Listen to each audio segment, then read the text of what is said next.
Good afternoon and welcome to the 2024 NuFloors Penticton Curling Classic. I'm Kelly Muscovy and I'm joined today by Blaine Black, and we're happy to be bringing the game to you with Van Amsterdam from the Saville Curling Club in Edmonton against Mike McEwen from the Nutana Curling Club in Saskatoon.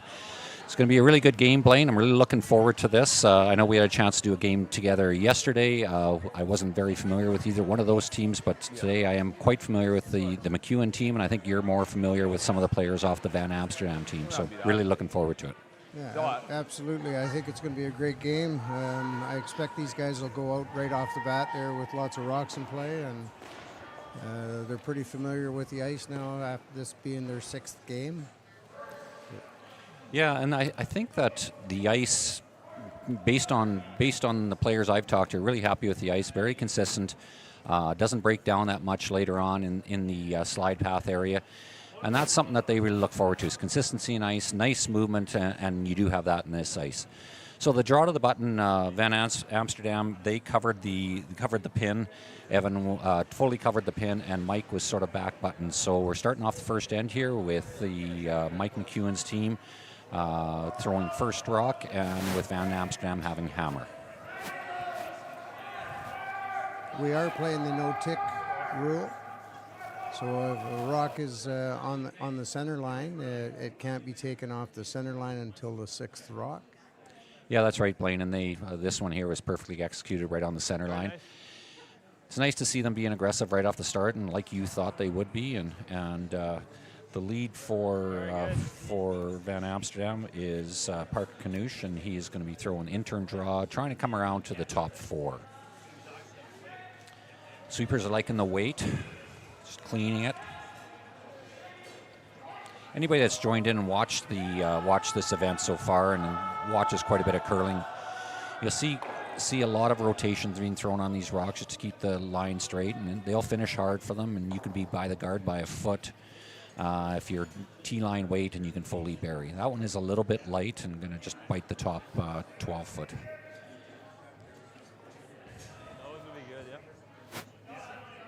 Mike McEwen lead Dan Marsh.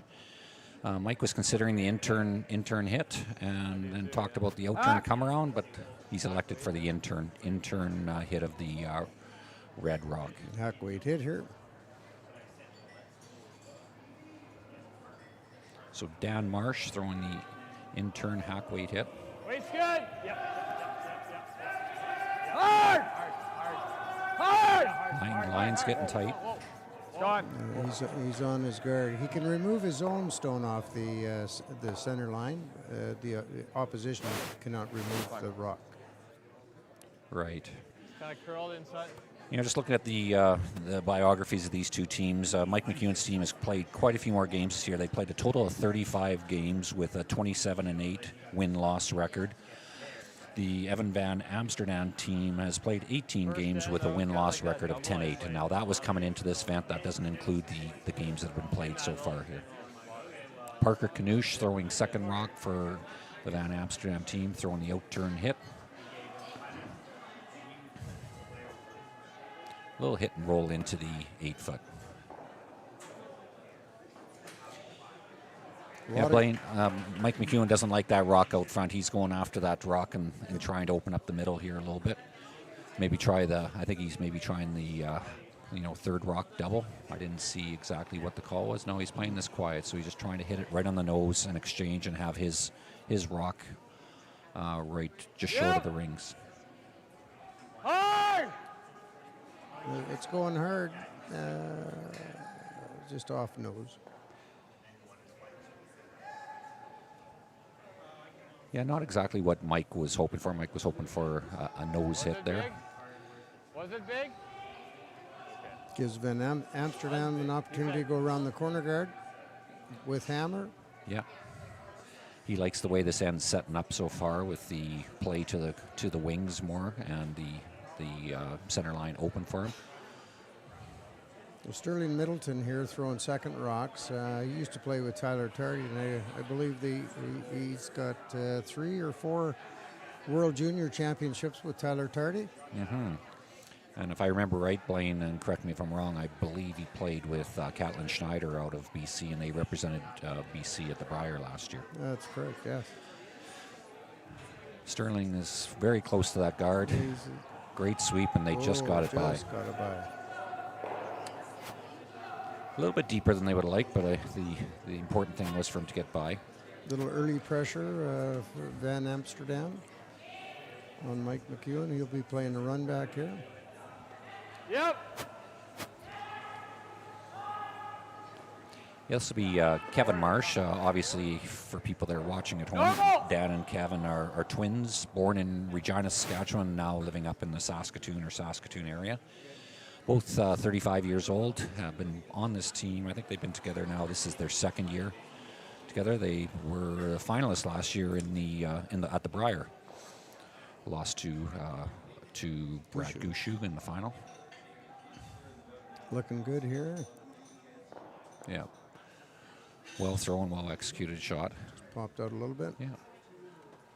That's good. I like that nice control weight they threw in that. It allows the sweepers to control that rock a bit more, Blaine. I know we've watched some games before where other teams are throwing 6.5 second hits on those type, and it's really hard to. You take a lot of your sweepers out of it, and you lose the ability to manipulate the rock a bit as it's coming down the ice. So I like that nice control weight they threw there.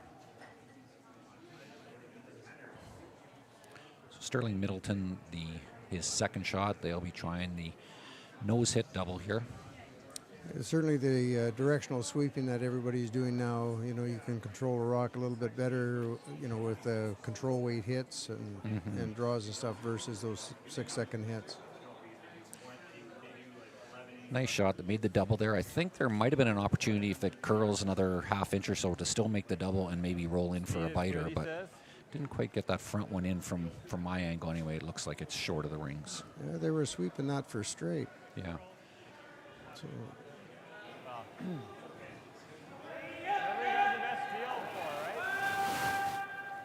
Team McEwen's just going to play the out-turn draw down to that red one in the back 12. Colton Flash.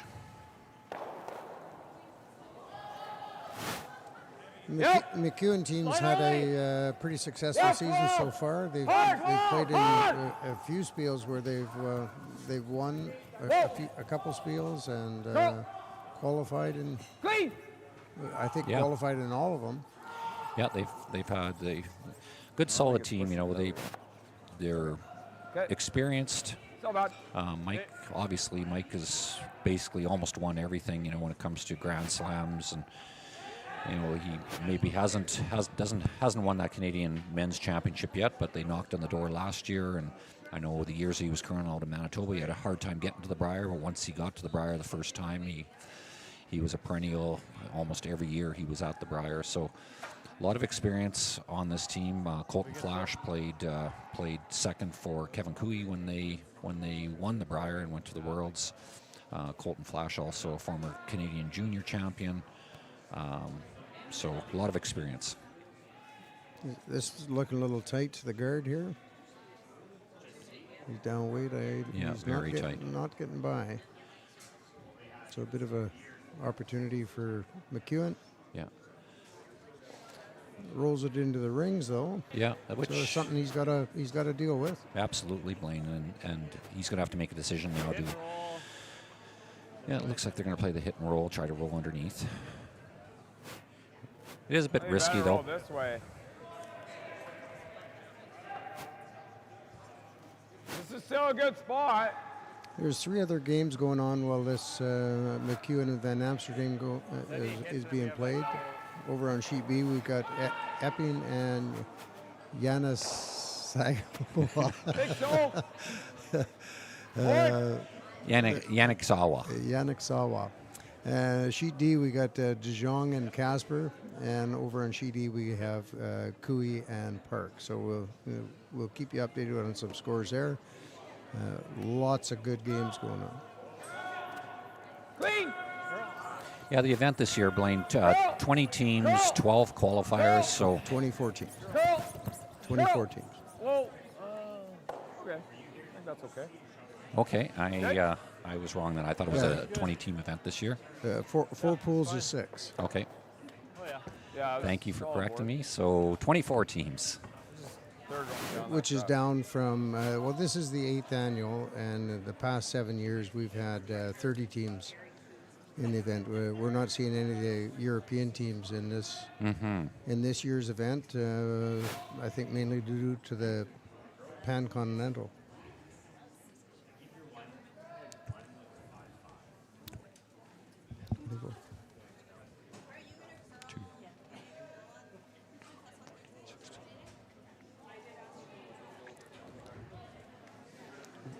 Four pools is 6, and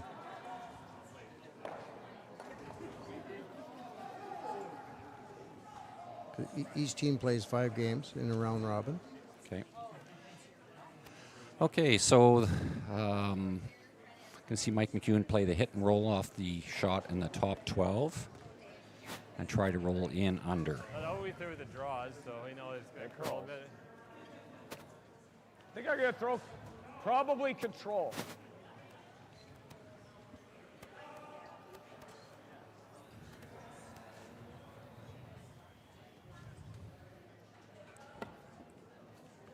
Just going to throw controlled weight, out turn, Good for hit. control, not for off. No curl. I have no doubt about that. Yeah. Just control. Yeah, Blaine, as you mentioned, no European teams this year, but we do have a number of teams from Asia, and also, I believe, is there one team from the U.S.? Or Yeah, Casper's from the U.S. Yeah. Yeah. They're right in front of us here on sheet D.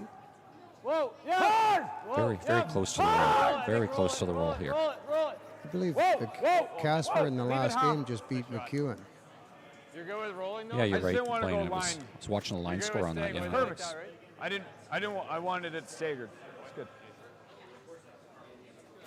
So Evan Van Amsterdam will try to play the out turn hit. I Yeah, think he'll just- I throw wanted to fairly stay big weight at this. Try to blank the end. Oh, sorry, this is first rock, so he'll just try and hit and stick it. But definitely looks like the first end is setting up for a blank. Yeah, definitely. So weight dependent. Like they really put well and rotation. Now we have both skips mic'd up, so we'll be able to listen in and hear some of their strategy as we go through the game. Mine will never quite roll. And we'll do our best not to talk that much when they're talking, so you can hear what their communication, how they're communicating with each other. So Evan Van Amsterdam with the out turn, control hit, angle raise. Yours curled with bigger weight. Looking pretty good. Yeah.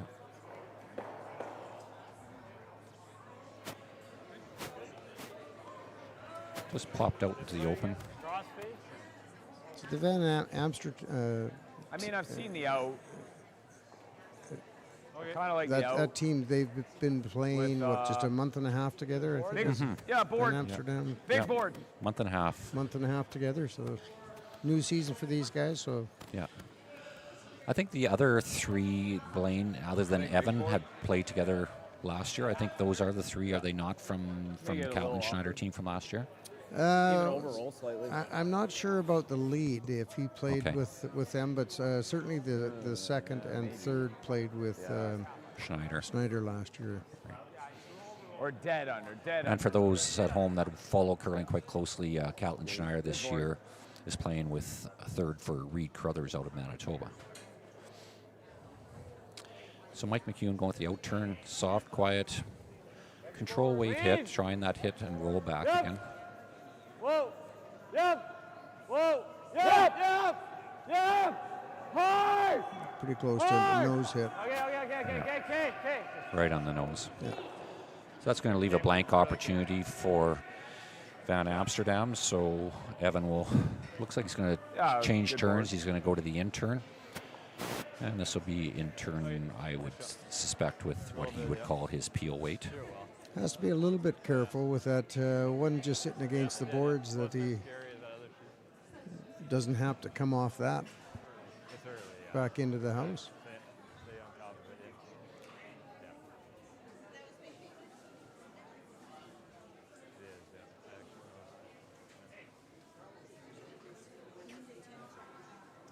So early on the end, it looked like Evan Van Amsterdam would have a chance at a deuce, but just the way things played out here, looks like a blank. He's throwing in-turn peel weight, a lot of rotation, get a lot of action on a shooter rock here. And he'll go underneath that just one. underneath it. Yeah. Yep.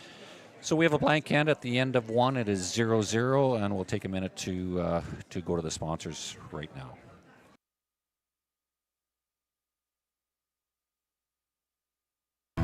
Stronger agronomics, better returns, greater peace of mind from pre-seed to post-harvest. You can count on the Victory Canola program to keep you and your farm ahead of the curve. Grow with us at victorycanola.com.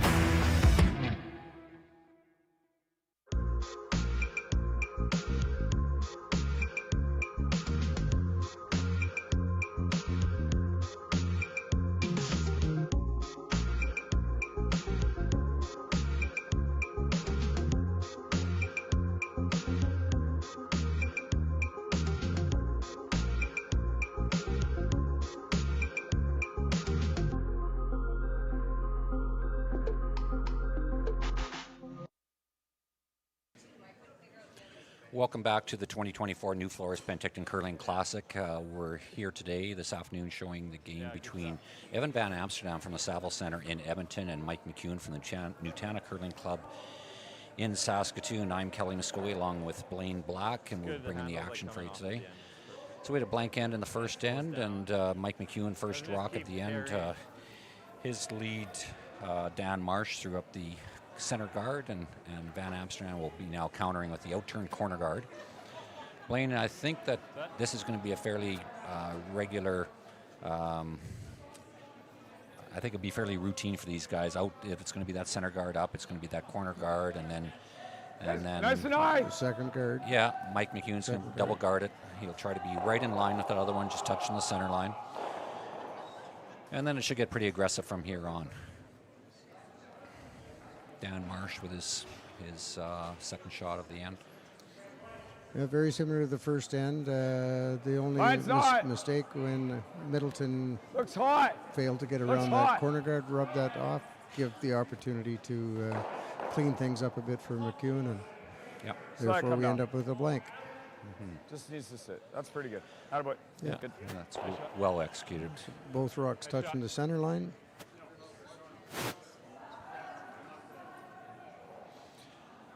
So Parker Canouche throwing a lead for the Van Amsterdam team. They're going to play the intern, come around, try to get this top four. They've elected to go through the hole rather than go the outturn. Which, with the amount of curl, Blaine, this will have to be fairly tight to the outside guard.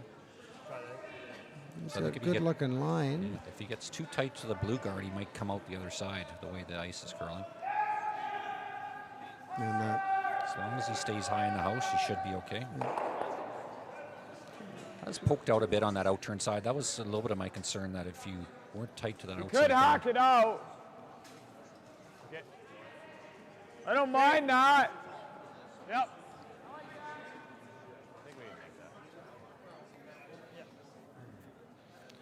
So outturn, hack weight is what he's called for. normally you'd see these guys freeze to one on top of that, like on top of that, rather than trying to play a hack weight Yeah. tap because it's pretty hard to get to the nose of that with hack weight. Hard! Hard! Tight to the guard. Yeah, he's by. Nice shot by Kevin Marsh. Good shot. Perfect weight, Blaine. He called for hack weight there, and he looked at it. He hit that rock, and he pushed it right to the hack. Two great sweepers there, too, controlling that rock. And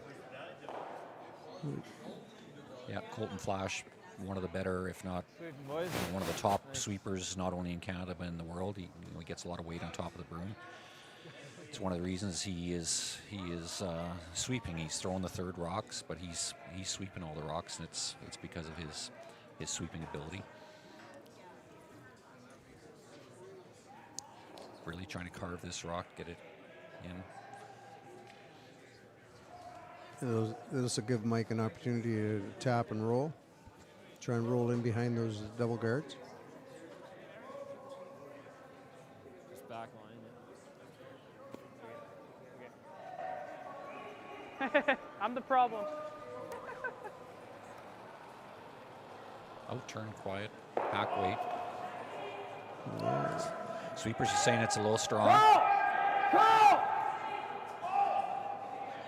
Colton Flash has jumped to the other side, trying to carve that rock over.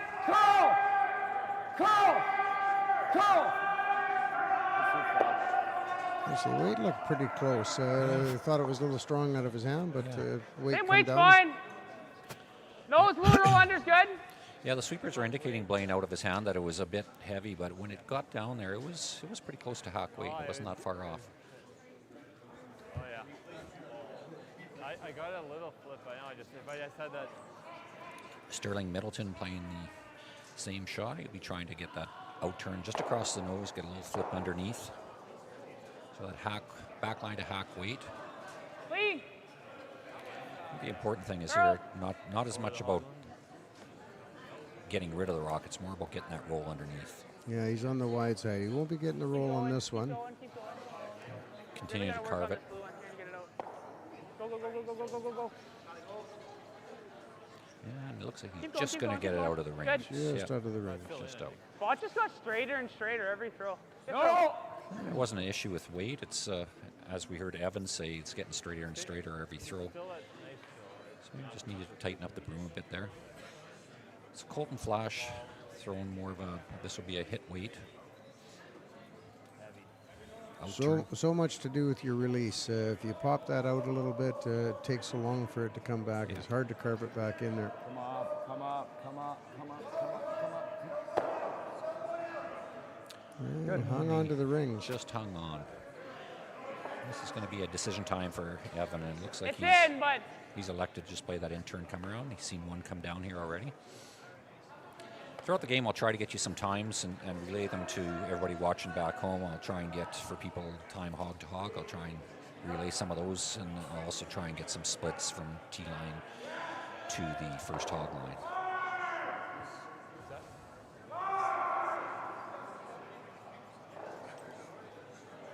line's good. Jason Gunter. This one's got a little bit more line. It's going to be a little tighter to the guard. So if weight's good, it shouldn't be poking out the other side. It's a little bit on the heavy side. That was a 14.06. It's coming Keep down. going, keep going, keep going, keep going, keep going. Yeah, just top button, Okay, good shot. no button. Maybe missed the time a little bit on that Blaine. On the draw to the button before the game, I was getting Lock it on. usually 14.5, 14.6 for draw to the 14. button. In. That one there, I got 14, That looks just pretty. just I mean, over it was 14.06. No, so, it was 14 no sweeps. yeah. 14 no sweeps. Again, you're gonna throw it. Guess maybe my timing was right, because that's the same Oh, thing yeah, Mike's 14, saying. 5. Follow that then. Yep. Yep. Again, just that release could make the difference. Whoa! Sorry, we had somebody just go down the ice right beside us here. That's why you heard maybe from Blaine and myself and the people up in the stands here, just Go. a lot of oohing and on. Go. That looks familiar, Straight. Kelly. Yes, it in the does. last few Straight, games that we straight. played. Yes, it does. Straight. Whoa. No.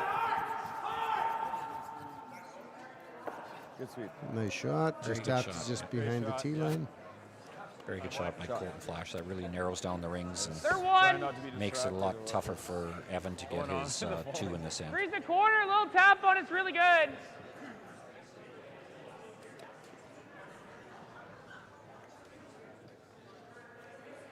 So Yeah. Jason Ginter playing the intern, and as Evan Van Amsterdam said, they're going to try and play a little intern freeze tap.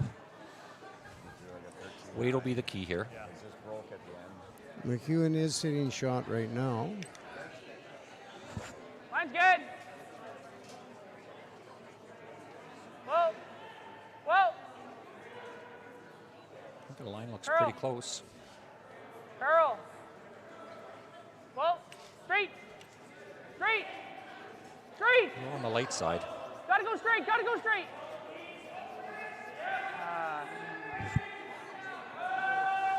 Do you think it's McEwen? I think it. Yeah, I heard them say that Okay. McEwen was shot. Okay, just from our overhead here, it looks like red is shot, but that No, Van Amsterdam had mentioned Okay. that McEwen was shot. right. I think the angle that we see it at, maybe the camera's not directly above, but from my angle, it looks like it's Van Amsterdam. But Yeah, but right now, this is protecting. So good. Like, it's good. It's the right weight. It's just, What? Move and I us gave to you the less button? ice. He says he can't. He says So- he can't. Yeah. Do we just plug that hole? Or like guard over there? Like if you have anything over, well, Not really. there's way more curl on this side too. So if he was gonna jiggle anything, he'd come that way. I mean, he's got to play a setup shot. I think his shot's to probably try to, Yeah. or he, you know, he maybe gets, you know, if he chisels to here, he gets an angle. Take him 2 shots to get rid of that blue rock with that I just plug the Van hole? Amsterdam's red rock in behind. Or do we just Yeah. freeze one another one? He could probably do this too, right? What if we just go in here again? But Yeah. just don't want to leave it open for longer. I agree. You don't want to make a shot for him. We have seen that path a couple times. Put it right here. Yeah, just start bury it right on. I think playing on Van Amsterdam's, or I guess it was Jason Ginter on the rock he just threw that stopped just biting the top 4 and freezing. I think he Kinda like, wasn't upset with the weight. I think if he would have been over about 6 inches and only froze just on about short half of guard it, I and think it bury it would have right made it a on. lot better for a run-in or something later on. Right, just set up the wrong angles here Yeah. right now. Yeah, and that's Yeah, I so- think where the problem is. That's why it's going to take 2 shots for Van Amsterdam to get rid of that blue. Yeah. So Mike McEwen just throwing the intern guard. I think the call was just to get her up into the top 12, I believe, Blaine, but try to tuck her a little bit around that center guard. I mean, they could come as deep as a freeze on that red as long as they, even if they corner freeze it, to set up the angle, it's still not going to help them get rid of that blue rock. They just don't want to move anything. No. Weight's looking good. curl. Yeah. Keep going. Keep curling it. Keep curling it. Get it in there! Keep curling it. Keep going. Keep going. Jesus. It's exactly the weight he wanted, just didn't curl quite enough. Across the top, eh? Bing, bing, and then hopefully that spins off. At least it will. Yeah, at least this will be in a good spot, and this will be behind the tee line now, right? Third, yeah. Feel like. Yeah. I think you can just see 7/8 of that Sure. blue rock. So you'd have to be pretty tight to those Go for it. guards with any kind of weight. Yeah, Sterling Middleton's lining it up right now, looking at You get this thing across Where he the wants top, to that'd hit be pretty good. Yeah. Yeah, third, good. I mean, I saw it, there was a little bit of an outward motion, so it's gonna do that. I mean, it's coming in there late. Certainly.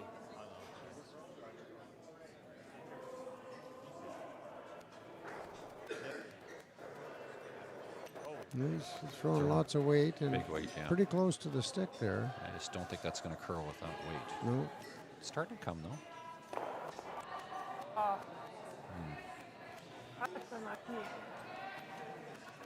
Yeah, it's a bit unfortunate for him. Even if it bumps it a little bit more and removes that back red one and springs it a little bit, gives him more options with his last one. So Kind of locked it up there. yeah, the way it's currently sitting, it's going to be pretty tough for red to score. The only shot he has is to get something on this coming back for one. He's got nothing here. No. Okay, guard that red one then. 'Cause that's the one, he's going to maybe fire that in there, That's a right? very good throw at you. Man, he can't move much. No. Oh, That's wasn't his too only far off. shot. It's going to be very hard for Van Amsterdam to score in this end here. Yeah, I know. You know, Blaine, I'm sure you've been in this situation before. Yeah. I've been in this He can situation give us before two, though. where sometimes you think If he fires that, that's a steal. I might be too. better off not throwing my rock because I'm not sure what I can Guard that what I one. can do to benefit myself. And that's sort of what it's looking like right now. I don't see how That's that corner guard, right? how far is the ice? I mean, he Evan can't Van fire this Amsterdam is back. going to That's a score steal, even too. if Is this Mike the doesn't ice? throw his Or rock. Yeah. Might be better.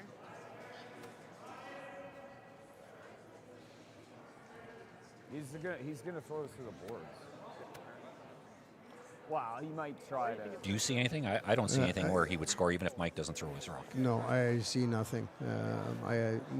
No way of If that's even there. that red, outside red corner guard, if he brought that into the house onto the other red one, I still don't think he gets rid of the No. blue.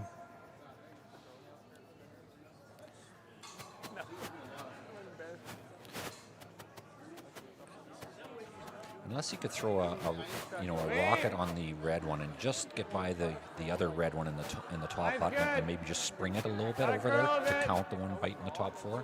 Got a curl. That would be the only thing. I think that's what Mike's trying to block off right now. Got a curl. I'm not sure what Van Amsterdam's strength is, but do you think that there's a possibility coming off that one just biting the edge of 12? I don't think so. I think it's too flat. Yeah, so Mike McEwen was trying to guard that red angle run in, and it looks to me I'm not directly behind the sheet, but it looks to me like he's probably, He's covered half of this, or yeah. not quite half of the stone. Enough that it That makes you it go, that was like control. a tough enough shot. I don't think he would I just didn't want to attempt get it in that. gear too But there's no way that he can, Van Amsterdam can hurt himself and give McEwen any more than one. Got like here inside. Well, if you heard Mike McEwen, he thinks that if he did make a mistake on a run back, he could give him more than two. Red onto half that blue, and that red goes out the side, the back one goes out the back, and all of a sudden you're counting that one way over on the wings. 'Cause I heard Mike mention that. He said if they make a mistake, they could give us two. So I think Evan Van Amsterdam just elected just to try to play the draw, bump a little bit at that blue and try to bump it straight sideways. Maybe just practicing a draw to the tee line. Might I'm be, thinking yeah. like guard weight.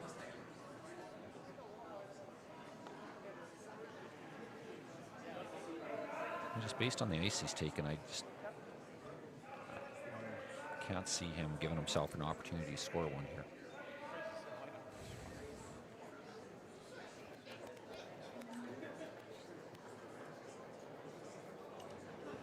Oh, throwing a spinner. Throwing a Nicholas Dean shot. Yeah. I just seen a replay. Laura Walker just made a shot like this in mixed doubles with her partner Kurt Myers. Just here, I think it was in the last couple weeks, but a great shot that she made for two. Good attempt. Yeah, very good attempt. A little more weight, eh? So that's a steal of one for Mike McEwen. So at the end of two, it's 1-0 Mike McEwen, and we'll take a break and be right back.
Welcome back to the 2024 NuFloors Penticton Curling Classic.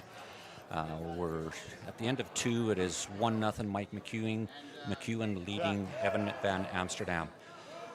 Blaine, interesting second end, lots of rocks in play. I don't think there was anything left for Evan at the end. I know he tried a Hail Mary shot, but didn't really look to me from the angle I'm at that there was an opportunity for one for him. But an excellent attempt. When you're throwing a spinner like that and trying to get it in, I think it's a bit of a guess. So Yeah, absolutely.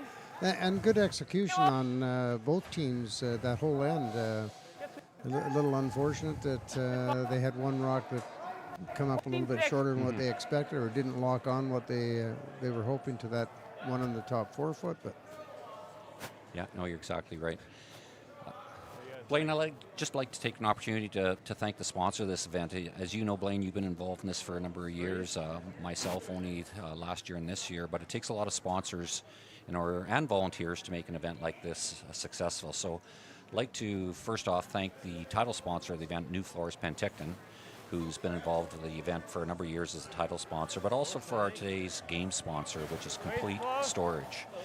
So I'd like to thank NuFloors and Complete Storage.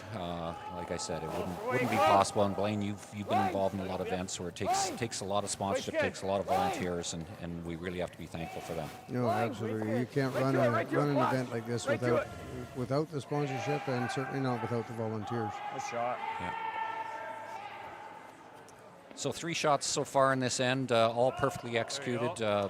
Team McEwen first rock, centerline guard, touching the center line. Beat Team Amsterdam, came around top 4, exactly what was called for. And then McEwen's team, Dan Marsh, followed it down, froze on perfectly. So Parker Kanoosh, the second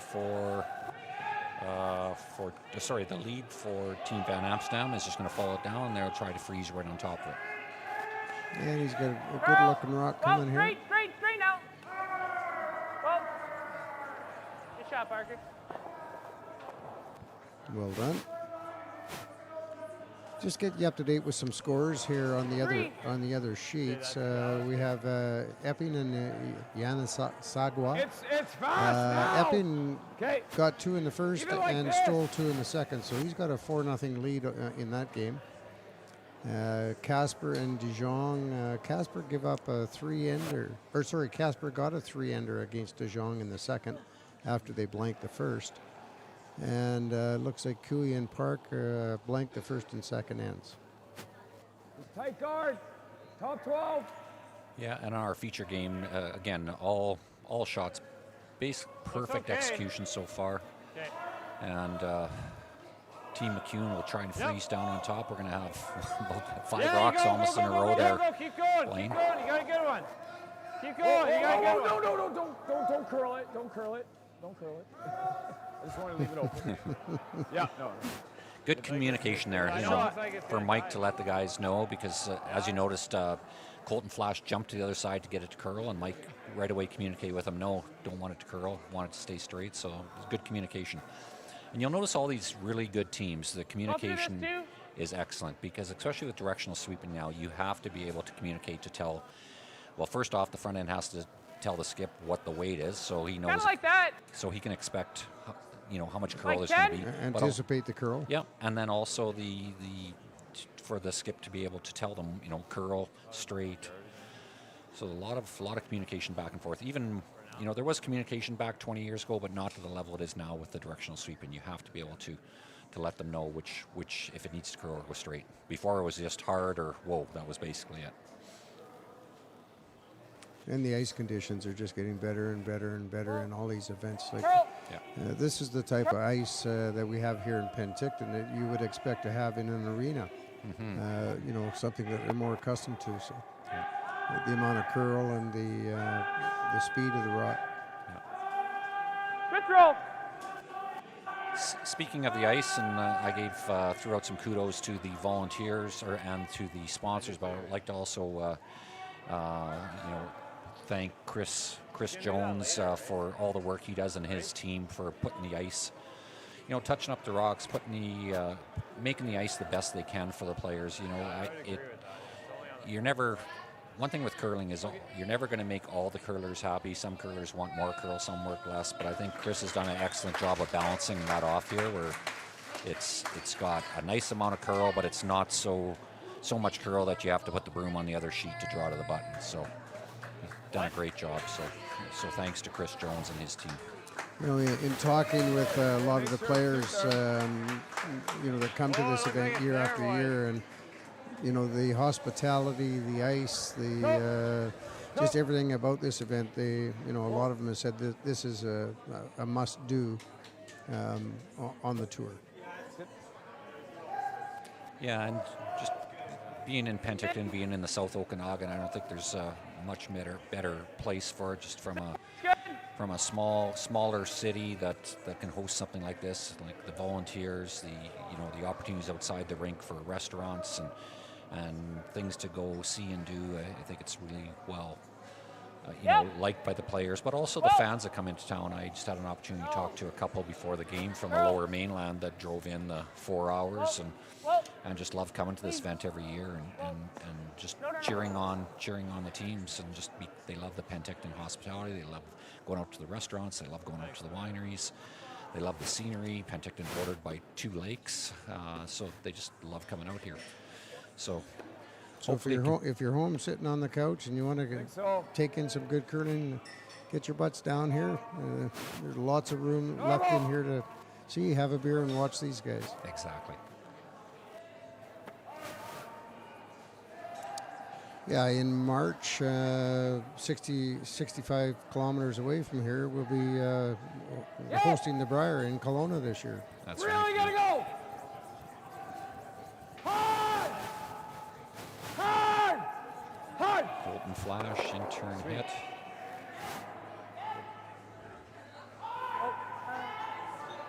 I think that's exactly what he was hoping for.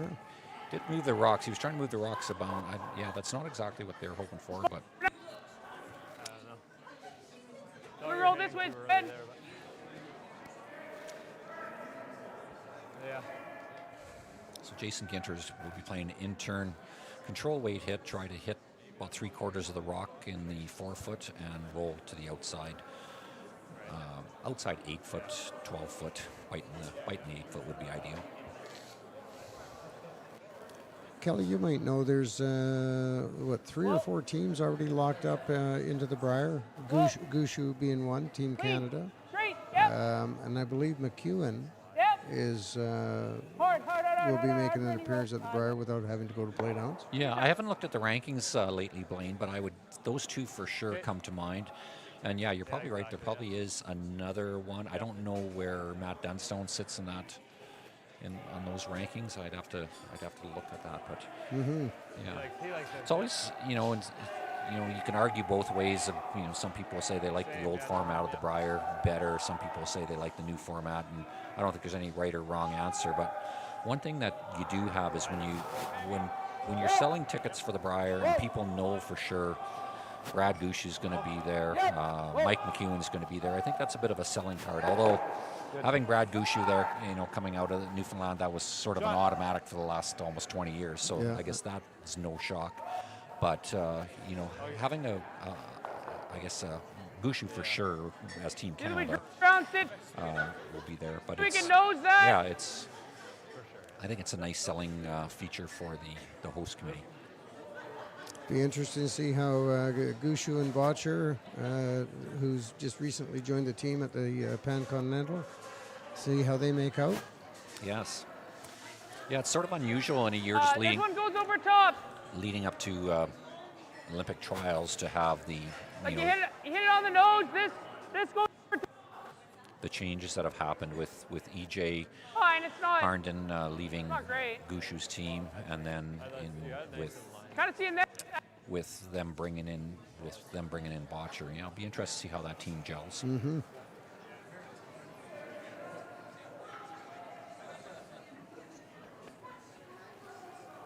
We have the same kind of situation over here on Sheet E here with the Kui team, where they had a change and brought in Schlusinski.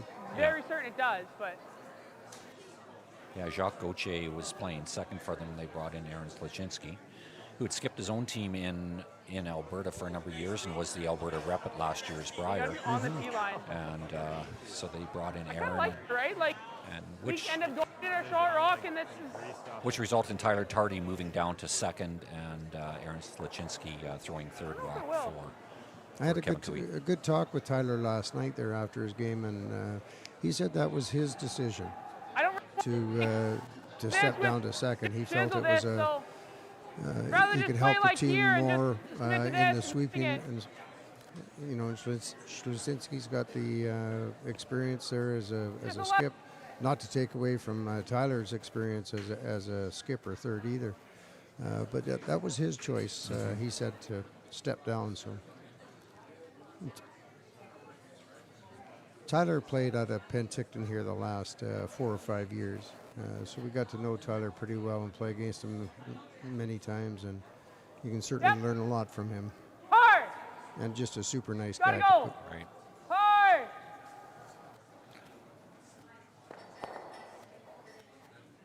Not bad. Out-turn hit Throw the by watch. Jason Ginter. I think they were hoping to keep that other blue one around. Just hit and roll. I mean, he's gonna he can fire this straight right? Yeah. Be a nice hit. Yeah. Yeah. Board. I like board. Yep.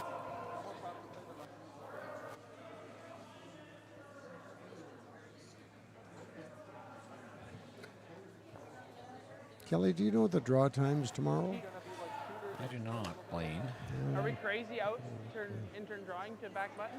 Back four? No, it's not crazy. But then he's going to make that. So Mike McEwen going to throw the If he out-turn rolls hit. out, I like that. Try to hit and stick on outside 8 foot.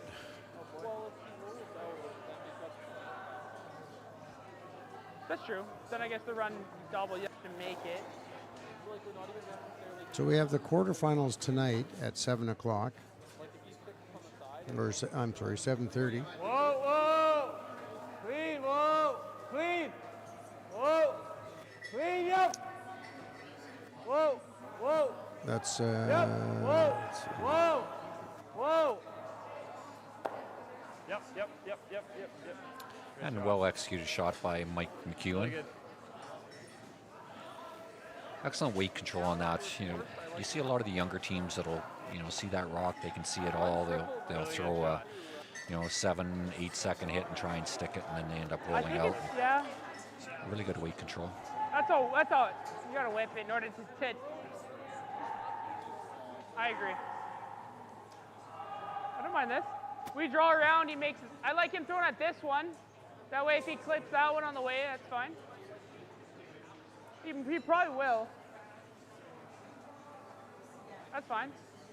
I think that's the call. You got to get fully buried, though. You're just going to pick it. Yeah. You like that? Take max ice. Yeah.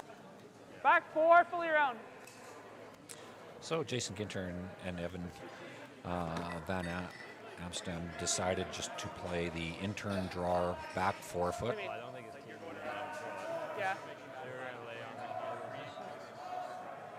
Yeah, that's fine. Like if you... We're going back 8.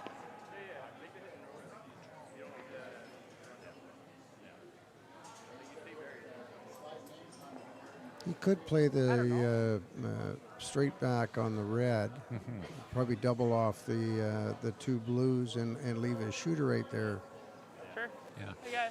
The one thing that with this Blaine, even if he does perfectly executes it and goes back forward, it's a pretty short Like, which way you guys out-turn thinking? run for Mike Parker. McEwen. Right, and he could play Like this either way? the intern or the outturn, the right-hand side or left-hand Yeah. side rocks. Yeah, if he makes Like this that double mark? and sticks it underneath the guard, he's probably going to be shot rock, and then it could end up Okay, that shade he low. You want, eventually could you get a want blank steel? out of potentially. So I like this shot better. Yeah, I Okay, ran the nose, agree. then just a shade low. Yeah.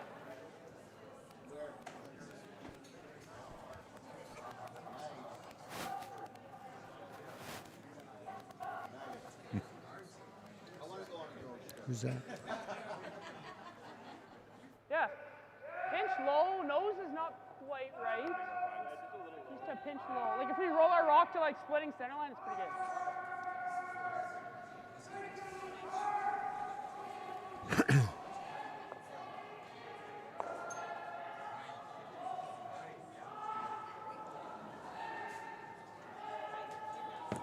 So they have elected to play the straight back.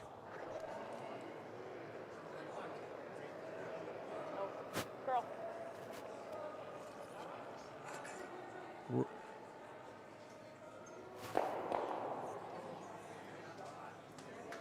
Great shot. Roll, baby, roll. Wanted that to curl up a hair more. No? Actually, a little back on you. Tonight is at 7, not 7:30. Yeah, no, you're right.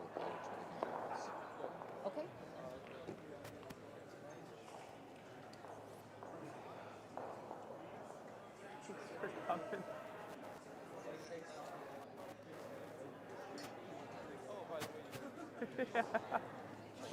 No? Maybe they did it on purpose.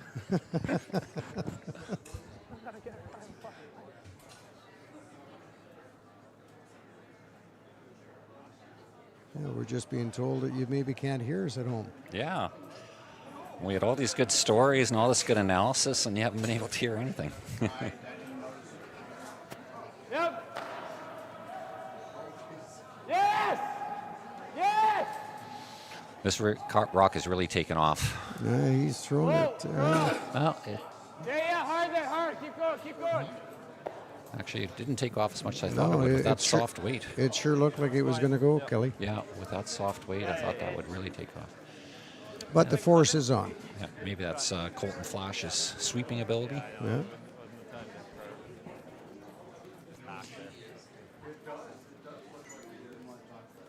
You know, years ago, you never thought much about, weight on the broom and the friction. And, you look at some of the top teams now, they've got the, 210 to 240 pound guys playing front end just to get that extra weight on top of the broom to get that friction.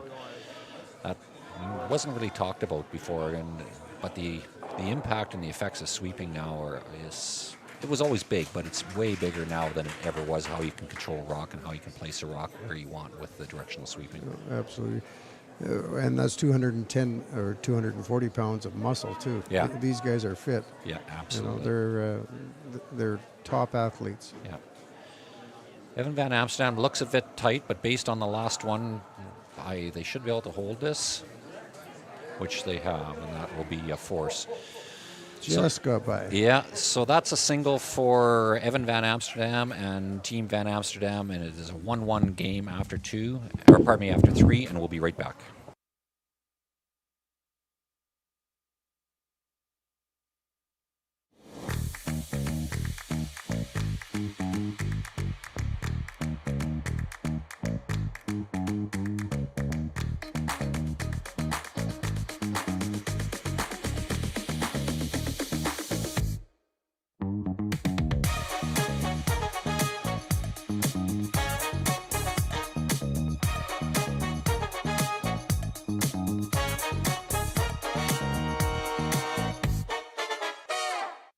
I don't remember a time when curling wasn't a part of my life. When I wasn't putting in the sweat and hard work to be the best that I can be. Clocking in the time, the effort to practice day in, day out. Curling is more than just a game. It's a family, a community. And when it's time to play, I know I'll be ready. Hardline, supporting hundreds of our next generation athletes. Welcome back to the 2024 NuFloors Penticton Curling Classic. We are featuring the game today with Mike McEwen against Evan Van Amsterdam, and we have a 1-1 game after 3 ends of play. Mike McEwen stole a single point in the second end, and Van Amsterdam was forced to one in the third end. So we start off the fourth here with Team Amsterdam throwing up the center guard, and Mike McEwen and his lead, Dan Marsh, countering with the outturned corner guard. Blaine, it's been a pretty interesting game so far. We've we've had not a lot of misses really. Some partial misses, but there really hasn't been. Don't even know if I can recall a full miss. It's been, maybe a little bit off here or there, but overall it's been a really well played game. Yeah, absolutely. The only miss I can recall is Sterling Middleton when he rubbed that one guard going around it. Mine's good. Right. But other than that, it's been a well executed game. Yeah. Yep. Mine's good. Keep going. Okay, you can go. Yeah, mine's So good. Parker throwing the intern draw, Bit of room, going to try and come room. around. We've seen this shot Mine's played good. quite a bit in the second end. They should know. Curl. They should know this spot really Curl, well. curl, curl. Good line. I would have liked it a little deeper. Nice. Good spot. Maybe another 2 feet deeper. Yeah, it wouldn't have to be too much more in order to get that full buried. Mike McEwen and his lead Dan Marsh, they're going to play the outturn bump, and they're going to try and bump that blue one straight on the nose. The reason they're doing this is there's just not enough room to play the outturn come around, just based on where the center guard is positioned. If Dan Marsh's first rock would have been up about another 4 or 5 feet, and then there would have been room for him to play the outturn come around. This is going to have to come up quite a bit to get to the nose. Whoa. Curl. Actually, they're just playing the Play split. the split now. Yeah. No, didn't come up enough. No. I got surprised Mike a little bit because Mike was calling for the curl and then he called for the straight, thinking that it was going to curl enough, and it ended up not curling enough. So I think Mike was anticipating a little bit more curl at the end, which he didn't get.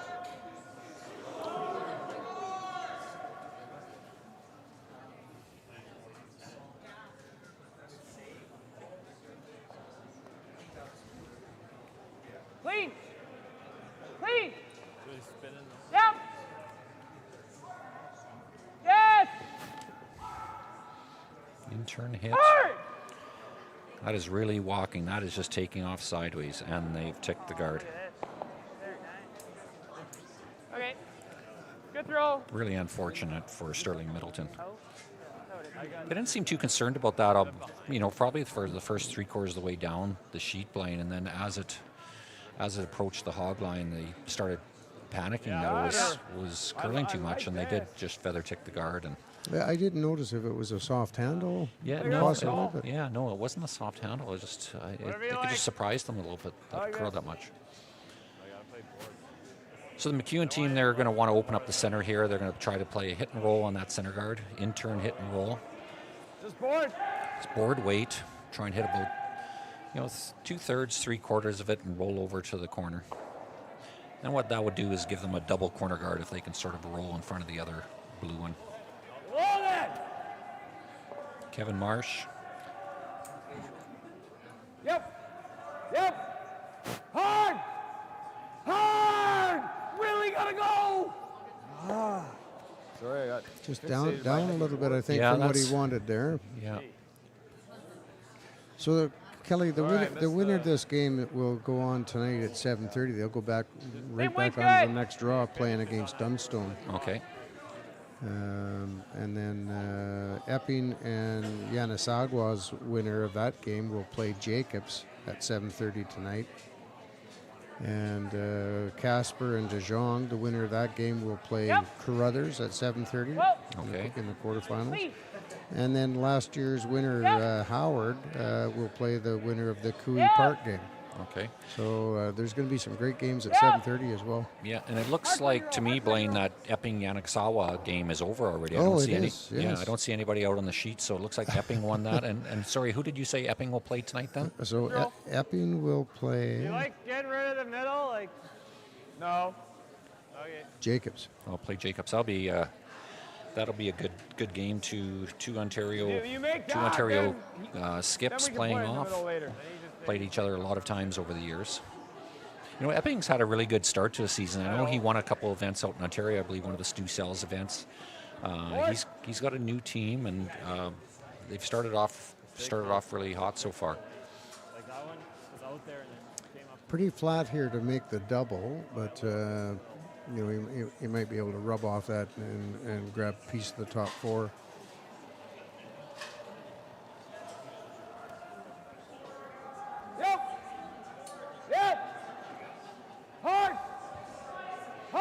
I'm surprised at their weight choices here, Kelly. Whoa. I'm sorry. He's just playing the Yeah.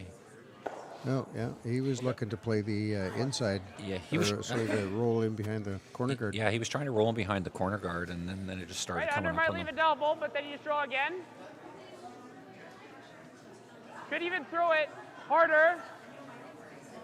I haven't watched Mike play that much in the Bounce last it, couple of then you're years, right but under. just seeing this team play, they've really Oh, worked that's at so controlling their nice. weights. They're throwing a lot of the the board weights, control weights. I don't know if I've seen too many. You think of Colton Flash in his years with Kevin Cooey, he was throwing a lot of big weight, 6.5 second run backs, doubles. I haven't seen that much, and maybe it's just the game we're watching right now. But they're really controlling their weight and throwing soft. I really like the way they're playing out there right now. Well, we played against Mike 2 years ago in this event, and we didn't stay out there long enough to find out how he throws. I think he destroyed us in about 5 ends. Yeah, Mike's. Obviously he's got all the tools in the toolbox, and I've seen him go with teams that I think he relies a lot on confidence. When he's playing with a lot of confidence, I think he's one of the best in the world. And then sometimes when that confidence goes down on him a bit, it seems like he has a hard time bouncing back and getting out of that. But maybe second guesses himself a little bit.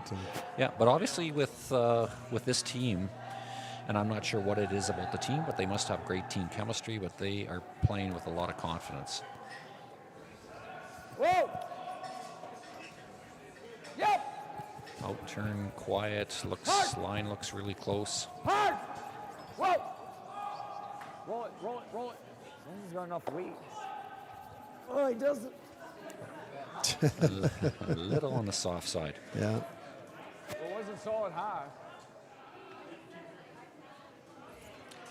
Yeah, and with that little miss, doesn't appear to be a huge miss at the start or right now after the shot was made, but that red one just hanging around in the back 12 might just be enough to have a force in the end, and instead of McEwen maybe getting a blank and carrying that hammer forward, he might end up being forced to one. So we'll see what happens, but potentially it could be a big miss in the end. Yeah, absolutely. Please. Yep.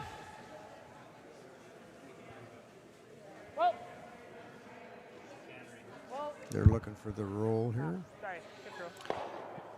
Turns out when you sweep it, it doesn't curl. Who would have thought? Big roll, yeah. So Mike's going to play the hit and the long roll, and he's going to try and freeze to that. Board. Not freeze, but just sort of a roll underneath the corner guard all the way across. Just a board weight. Nice throw, though, yeah. Love that throw, Jay. That was great. Yeah,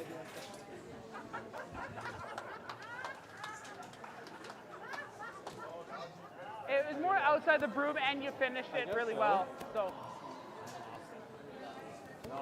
Yeah, I agree. They're getting fooled a little bit there. That's hanging out there, no movement. Can't see if he was a little on the full side. Yeah. Decision time for Evan Van Amsterdam here. Does he play the hit or does he play the straight come around? It's an opportunity maybe to steal. Come around to the bite of the top four. I think that's, if I was throwing it, I think I'd be tempted. You can't play scared against these top teams. You have to be aggressive, and I think I'd be right. Playing top four. Yeah, right like Sterling's calling there. I think that's the right shot. Side, they roll this way. We're hair open this side, really good. You guys hate drawing? Maybe error on the on the left-hand side. Yeah. Yeah, right there, biting the top four. Yeah. So going with the turn that they know the curl the best. Yeah, they played a lot of interns down here over the last, throughout this whole game, starting right on the second end. So they're really familiar with this line on them. Yeah, I don't think they're getting the same finish with the out turn. Doesn't seem to be. That intern seems to have a better finish. I think if anything, he'd prefer to over curl by an inch or two rather than under curl by an inch or two. Right. I think if anything, he'd want to show a piece on the other side. Absolutely. Yeah. So you show a couple just so inches. there's no skinny double or hit and roll under the corner. Mm-hmm. Okay, line's close. Hard line. You can go a little bit for line. Okay, line's a little tight. Sweepers are thinking the weight's all there. Like we had ice here. So Okay, I think A little on the heavy side, they think. It's coming down now, though. Not quite getting the finish that they wanted. No. nice sweep, guys. maybe I could chase that. Move it a bit here, like what? Oh, I A little deeper than they wanted. Yeah, probably 2 feet deeper. Just moving a little. Gives Mike the opportunity to come in and just tap that back foot and a half there and make things a little more difficult for Van Amsterdam. I know what you mean. Like, just push it here. 14. Okay. I mean, I'm throwing this kind of weight wherever I push it. We're kind of in a close situation. You know, we need him. Yeah, I agree. I kind of thought, I was thinking like hard line. saying like if you kept, what if you It's just just not. Might even said that. But yes, I agree. I know you're condensing it. I think it's only because, or mostly because I No, but I clicked so fast. we need to score this. I had to like drop Well, I'm it. saying get shot. I know Tell where her, to take tell her ice. to turn the volume up. Yeah, they needed that today. She can hear all the players. Actually, it's a great shot. Gives me. Yeah. No, I'm roll right to here. We're just getting some word from some fans at home watching the game that they can't hear the commentary, but they can hear the players.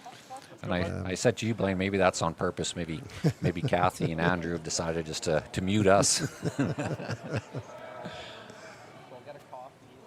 Might be reflected in our pay after the game. Yeah. One less beer. Oh, it's So it looks like Mike's going to be throwing an out turn, probably a hack weight type hit. Oh no, actually, that's what I want. One thing we talked about before Evan threw his is if he was going to miss anyway, is to miss over curling, which he did over curl there a bit. Because if that rock's over on the other side about 3-4 inches, Mike would be playing that in turn tap and roll, where now he's got to play the out turn.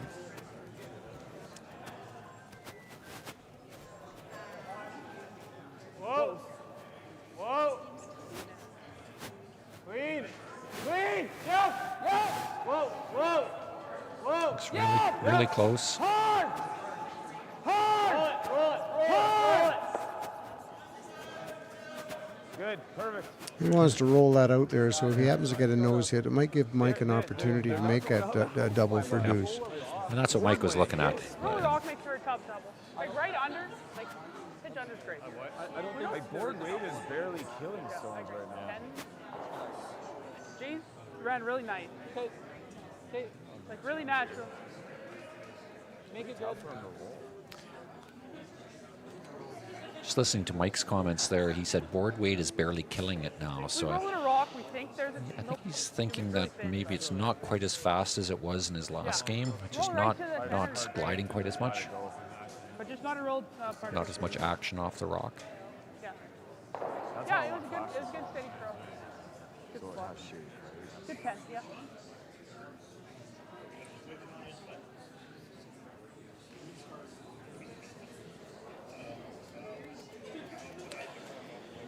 Evan Van Amsterdam with the out turn. Yep. Looks like a board weight, Clean. No. board to control weight hit. They're going to try and hit and roll Yep. over to the. It looks pretty close here. Like to get a little bit underneath, bite the center line at least. Yeah, that's. Beauty. Nice shot, guys. Yeah, pretty good shot. I mean, there is a potential skinny double. Yeah, you'd have to throw it pretty quiet, but I think given that this is the fourth end, I don't think Mike wants to risk playing that in-turn skinny double and giving up a steal of 1 or 2. He's just going to try to get his 1. He'd be happy. We were going to obviously roll. It's basically a perfect roll by Evan Van Amsterdam because, like Blaine, if he rolls that another 4 or 5 inches, then Mike's got that in-turn skinny double for 2, Right. which he would have taken on, but he's not going to take that on here. Right. Now, I was just looking at the line scores just to see what happened with the John Epping and Yannick Yannick Sawa. the Japanese team. So it looks like Epping got 2 in the first, stole 2 in the second, and then stole 5 in the third and shook hands. So we didn't even see that coming. No, there was a good chance for Epping to rest his legs. Curl! Curl! Looks pretty good here. Yeah, really Mike will got take his curl in one. it, but perfect weight, perfect communication, execution. So it's a single point for Team McEwen, and that puts them ahead 2-1 after 4 ends, and we'll be right back.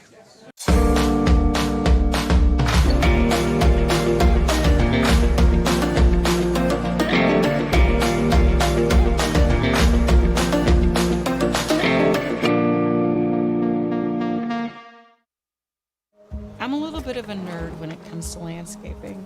I've studied soil down to the microbes. It's that level of detail I bring to my work and to my business. Straight lines and a healthy ecosystem is what I'm all about.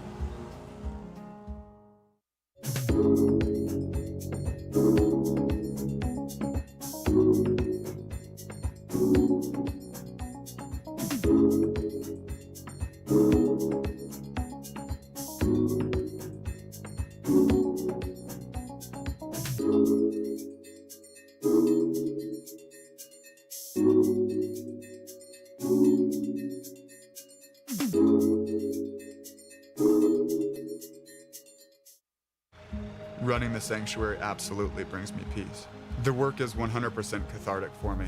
You know, I find myself getting tied up in it and being busy, and then it's really nice just to sit, breathe in life, and it's beyond zen.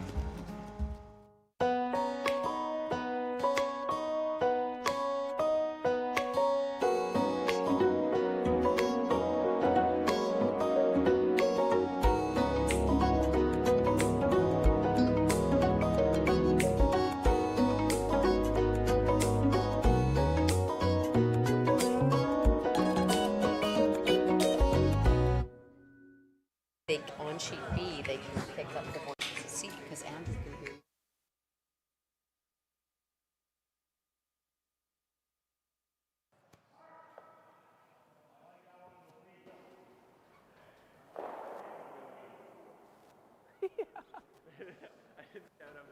Then we all bail.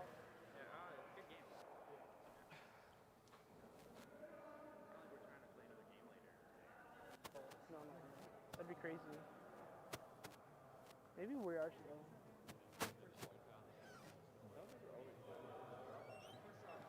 We can play some tag.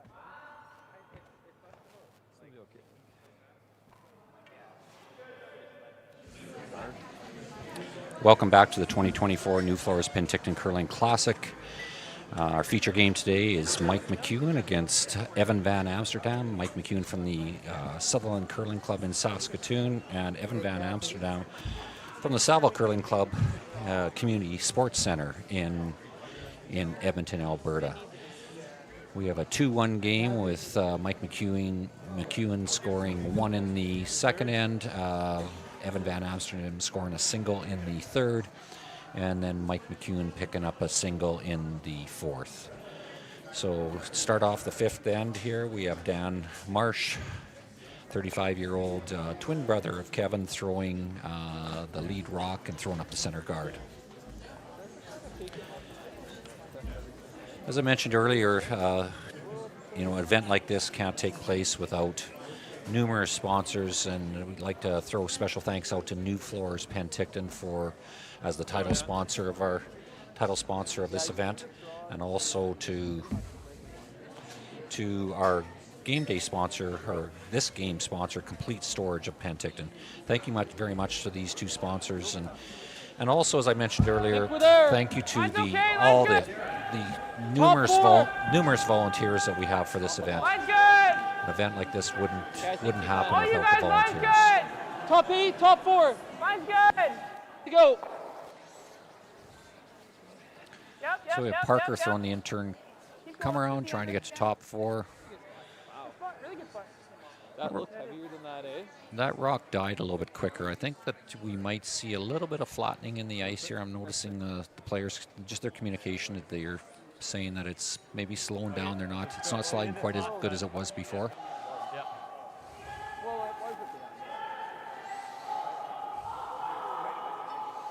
So Dan Marsh will try to follow that down, freeze onto the red rock in the top 8 foot. Dan throwing the intern. draw. For those at home that like to time rocks or that curl, it's still running roughly 14 and a half seconds. Hog line to hog line will get you right around T line. But here's another rock that's maybe not sliding as good as they thought. So I'll maybe try and get some times on some of these rocks, Blaine, because on the first rock, the second rock at the end, Parker threw that, and they thought it was about top 4, and they had to sweep it hard just to get it to top 8, and they were a bit surprised. And then this one that Dan Marsh just threw came up short. So just have to keep an eye on the ice to see if it is maybe getting a little bit flat in the center area. Well, there's not as many bodies out there either right now. Yeah. Top 4. Okay, top keep going, 8. then just touch the tee. Gotta go. Sweep to touch the tee, keep going. Normally you see a change in the ice as teams start to exit. Yep. Yeah, there's numerous things that can affect how fast the ice is. Blaine, you just mentioned, teams leaving the ice, teams coming onto the ice. Sometimes it's heaters kicking in, sometimes heaters kicking out. And then also today is a little bit different weather day. We did have a fairly good rain overnight here in Penticton in the southern Okanagan, and the humidity level is a bit higher. Normally that more creates a little bit of frost on the ice, but I'm not noticing it. They scrape between every draw. I'm not noticing a lot of frost out there, so it doesn't look too bad. I know the sun did come out this afternoon, and probably not as humid as it was this morning. Yeah, normally if we see frost on the ice here, we're going to see it on the sheet A and F, the outer edges there. Yeah. But normally we don't see a lot of frost or creeping into the building. Yeah. Ken, control. That's one thing with the curling club here in Penticton. There is no, and most curling clubs don't have them, there is no dehumidifiers. There's like a lot of the arenas that they play Briars in, they have permanent dehumidifiers in them, or for Briar events, World Curling, Olympics, they'll bring in portable dehumidifiers to control the humidity. Gotta go. Really got to go hard on this one. Keep going, keep going, keep going. That is curling hard. Just got a piece of it. Just enough to get rid of it and roll out.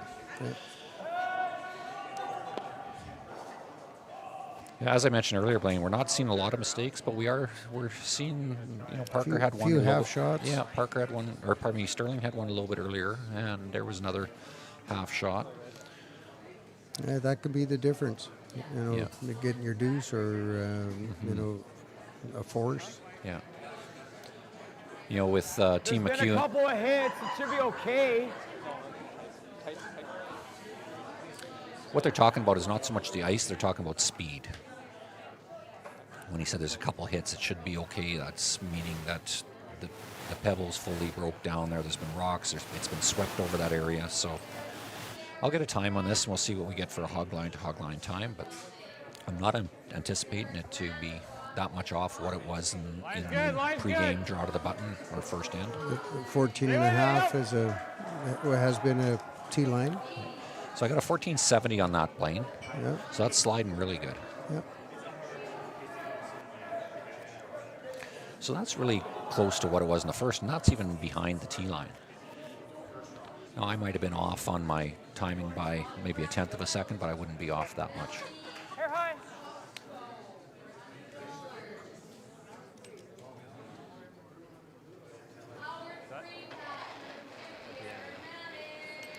Yep. Whoa. Yep. Yes. You can't sweep it Throw it. the whole way. Good shot. So, Kelly, you went to the Briar out of Saskatchewan in 1980? Jeez. You're really dating me. 2002. 2002, I know. 2002 wasn't that long ago. I thought you were going to say 1960. That's right.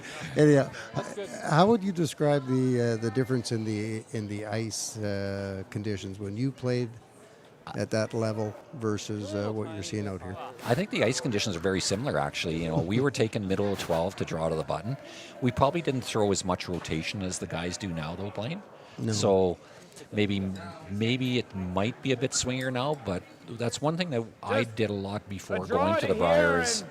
I knew there was going to be swing. Hans van Wouterich, who's an infamous ice maker, and he's made ice all around the world for Olympics and that. He was the ice maker for the Olympics that year, or pardon me, for the Brier. That was at the Saddle Dome in Calgary, and I knew it was going to be swingy, so that was one thing I focused on, was just practicing, making sure, getting out to the broom, popping the rock, making sure you get out, because usually the only way you get into trouble is by being tight or being soft. And served me well by working on that, but I think the ice is fairly similar. The biggest difference, and I've said this a couple times during this broadcast, is rotation. People and directional sweeping. Those are the biggest things. People throw a lot more handle. In particular, you watch Muat team from Scotland. They're throwing 6, 7 rotations coming down on some of their shots. That was almost unheard of 20 years ago. Yeah. Well, and that directional sweeping really has just come about, though, like maybe the last 2-3 years. And correct me if I'm wrong, but I think it was the Gushu team that really kind of did the scientific checks on that, and kind of brought that forward. And then all the other teams have realized the significance of it and have adopted that. Yeah, no, you're right. Certainly not something when you were at the Brier that was even a consideration. There was a team back in Saskatchewan back in the day, played in the Brier a couple times, a guy by the name of Glenn Despins. Glenn's not with us anymore, but he had a theory back then. It was never scientifically proved. He called graining the ice, and he would always switch who was the inside sweeper. And I think it was the first of directional. He found that the inside sweeper could keep a rock straighter, or they would flip to the other side and get a rock to curl more. Nobody believed him. They laughed at him. And he called it graining the ice, because he felt it left little scratches in the ice.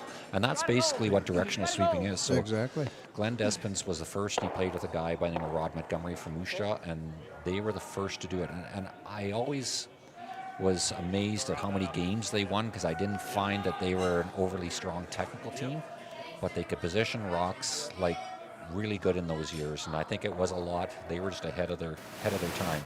But you're right, it was Brad Gushu, I think, that scientifically proved it, and that was the big difference. There's a great podcast, if anybody's into podcasts, on CBC has a podcast on the directional, and I think it's called Broomgate.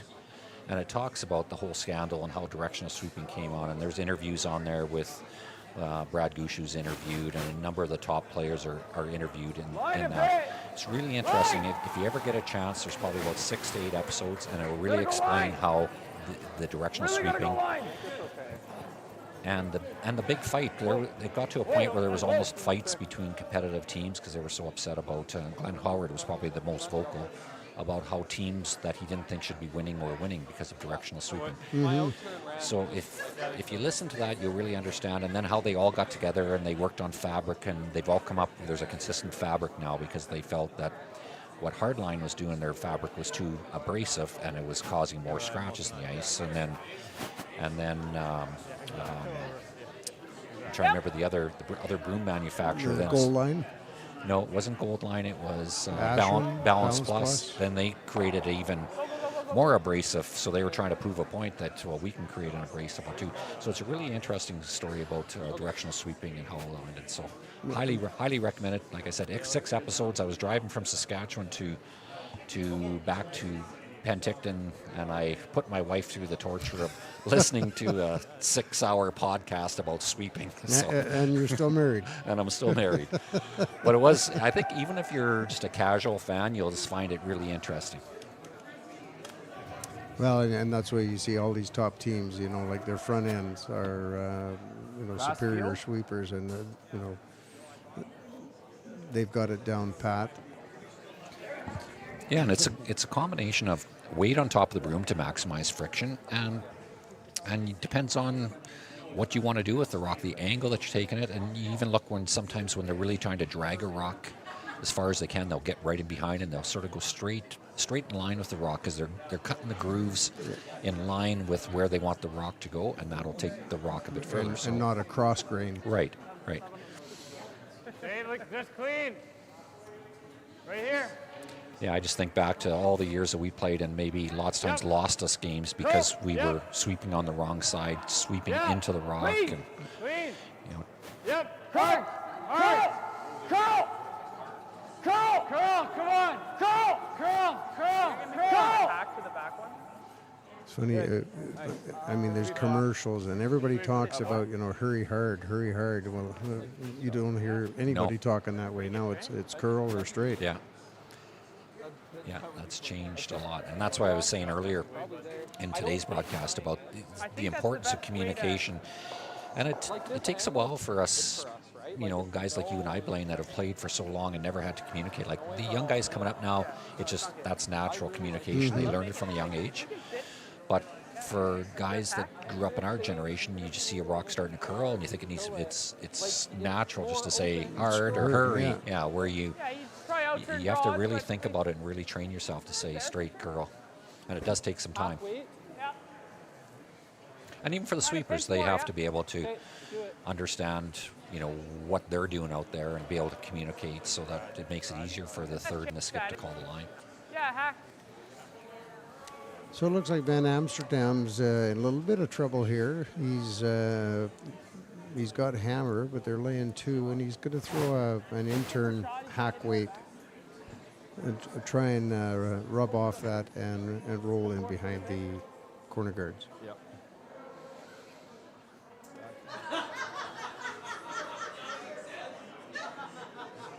McEwen would like nothing better than just to force him to 1, have hammer in the even ends. Please. Yeah, in an ideal world, I think Mike would be very happy if he could force him to 1 here and then get a deuce and 6. Hard. Really got to hold this. They're going hard, trying to hold this straight. Whoa, curl. He's on the top going to one. rub off the top one and basically kind of do what he wanted, you know, get that rock in behind the corner guards. He did expose the top one where there's a potential double or. You'd even, yeah, right there. Right there. Better than It kind of works out, okay? through, yeah. Yeah, like literally just like touch this line right there. Oh, hold on. Yeah, I want to get this big. I want to get this big right here. That was 12-9. Okay. Checks out. Looks like half, feels like half. Same height. Or sorry, back line. Should work good. That's the line you want. Like,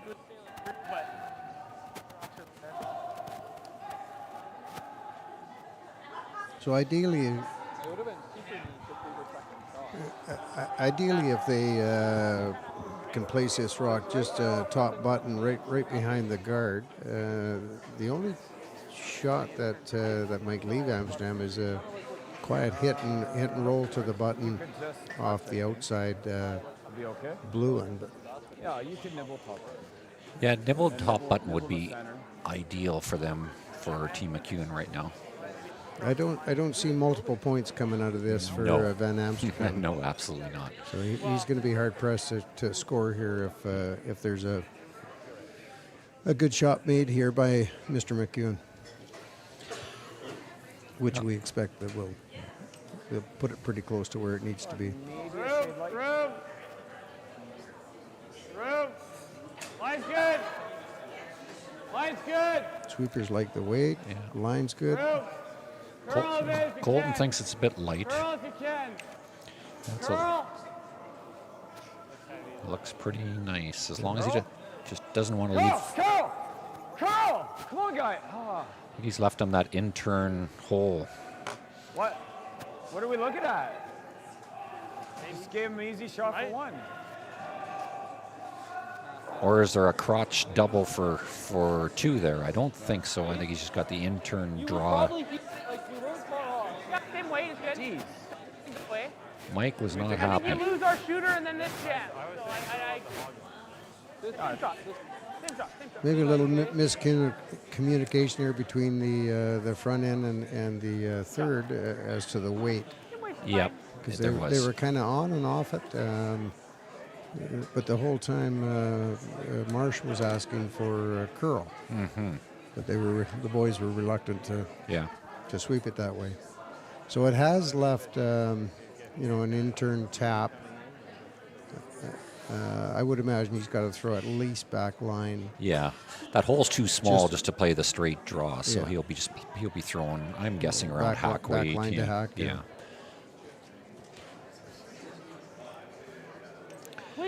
tee shot in this game. Clean, Ed. Clean. Whoa. They're liking the line right now. Yep. Yep. Yep. Yes. Whoa. Really liking Clean. it. Yep. A little bit. Whoa. Whoa. Clean. And well Nice, executed. yeah. Excellent shot by Evan Van Amsterdam to pick up his single here in the 5th end. So after 5 ends, it is a 2-2 game, and we'll be right back. Here at Red Arena, we are trying to help people through equine therapy. Working with the veterans has been a very amazing experience. Our little motto that we always say is empowerment through horses. I love what I do. I'm just happy to be a part of it.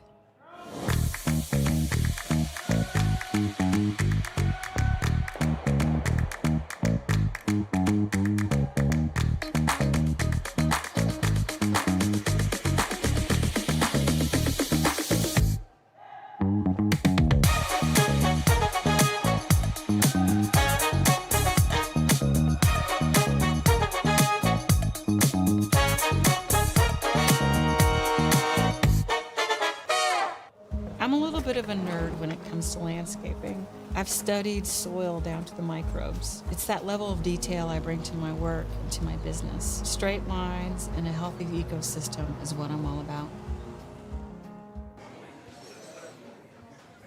Welcome back to the 2024 NuFloors Penticton Curling Classic. I'm Kelly Muscoi, joined along with my co-host Blaine Black today, and we're happy to bring you our feature game on Sheet C at the Penticton Curling Club. We have Evan Van Amsterdam from the Saville Community Sports Centre in Edmonton facing off against Mike McEwen of the Nutana Curling Club in Saskatoon.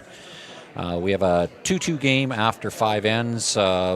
Blaine, it's been a really tight game. Some good shots made on both teams. I think you and I have talked about that.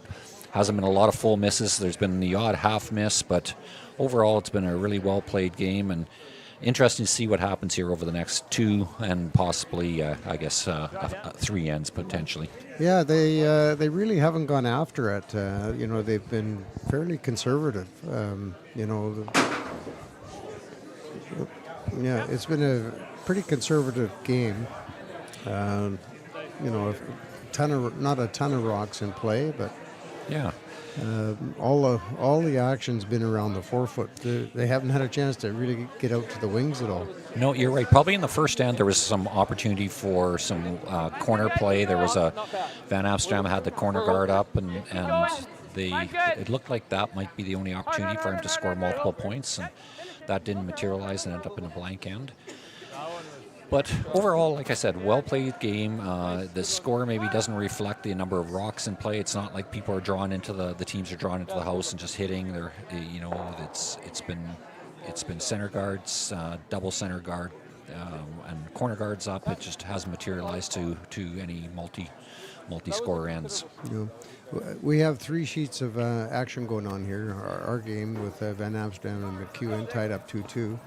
And the De Jong and Casper game, De Jong is down 7-2 with the hammer playing the 6th end. So they're in real tough here. 3 ends to go, and there's not a lot of action going on in the 6th end here. And then over on sheet E, Cooey's down 2-0 to Park. They blanked the 1st, 2nd, 3rd ends. And Park got 1 in the 4th and then stole 1 in the 5th. So Cooey's got the hammer playing 6, and there's a fair amount of rocks going on in play. So. Yeah, and we should mention also, Blaine, there was one game that was completed. It was done quick, I believe, in 3 or 4 ends. John Epping of Ontario defeated Yannick Sawa, and that was, I believe, for you to say. Yeah, I believe it was 8-0. I believe John Epping stole or got 2 in the 1st end, stole 2 in the 4th, and I believe he stole 4 in the 5 or 5. Yeah, so it was a quick game. They've been off the ice for a while. Yeah, and it looks like De Jong and Casper just shaking hands now. So. Jay, go, go. Good, Brett. Jay. Good. Just a little low, right? 14-9. But a lot of these intern draws, you haven't seen too many outturn draws, but the intern draw to the top 8, top 4, I bet you that's, Blaine, probably about the 6th time we've seen that shot played. So it's been a favorite for both teams. Pretty consistent. We're just not seeing the same amount of curl with the outturn there. No. Kevin Marsh trying to run that back. Just about got it. Almost got fortunate there. Just like to mention again, thank you to all the sponsors of the NuFloors Classic. First off, I'd like to thank the title sponsor, NuFloors Penticton, Brad and Annette Wood. They've stepped up and been the title sponsor of this event for a number of years. I'd also like to thank our game day sponsor for this sheet is Complete Storage of Penticton. So thank you for your commitment to curling and Penticton. Sterling Middleton, second for Team Van Amsterdam, throwing the intern guard. I'll take corner freezes here, it's fine. Straight. Okay, curl then. Curl then is good. Pretty good angle there for the McEwen team right now that they can get a lot of rocks moving. We have Kevin Marsh going to be throwing intern peel. Kevin can throw the heat. Yeah, Kevin can. He can throw it hard. This will be. He'll be throwing it. I haven't seen Kevin play for the last couple of years, but I'm guessing this will be like a 6.5 second, 7 second hit from him. Hard. Whoa. Yeah. No. Oh. Yeah, that's a unfortunate miss. I don't think you'll get a better opportunity with the angles that were set up there to get a lot of rocks moving. So that was a 6.34. So that's throwing it when you get it up anywhere in that 6.5 range. Then that rock's coming down there hard. And Kelly, your time in that 6.3 from hog line to hog line. I am. Yeah. Yes, I am. Yeah. So as mentioned a little earlier, the winner of this game will play Dunstone at 7:30. And Epping, we know who won that game. We'll be playing Jacobs at 7:30 here. And Casper won his game, so he'll be playing against Reed Carruthers. And the only unknown game right now is Cooey and Park. And the winner of that game will play last year champion Scott Howard. Yeah, so if you're in the Penticton or area and you watching this live stream right now, come on down to the game tonight at 7:30. It's always more exciting watching the games live, and instead of just watching one sheet, you can watch them all. And come on upstairs and enjoy a beverage with some friends and reacquaint yourself with some people you may haven't seen for a number of years. So it's a great atmosphere, and a lot of these curlers are very approachable. They're up here. They'll be up here having a beer, watching the game with the ones that are out as well, possibly. So. Colton Flash with the. Ooh. And again.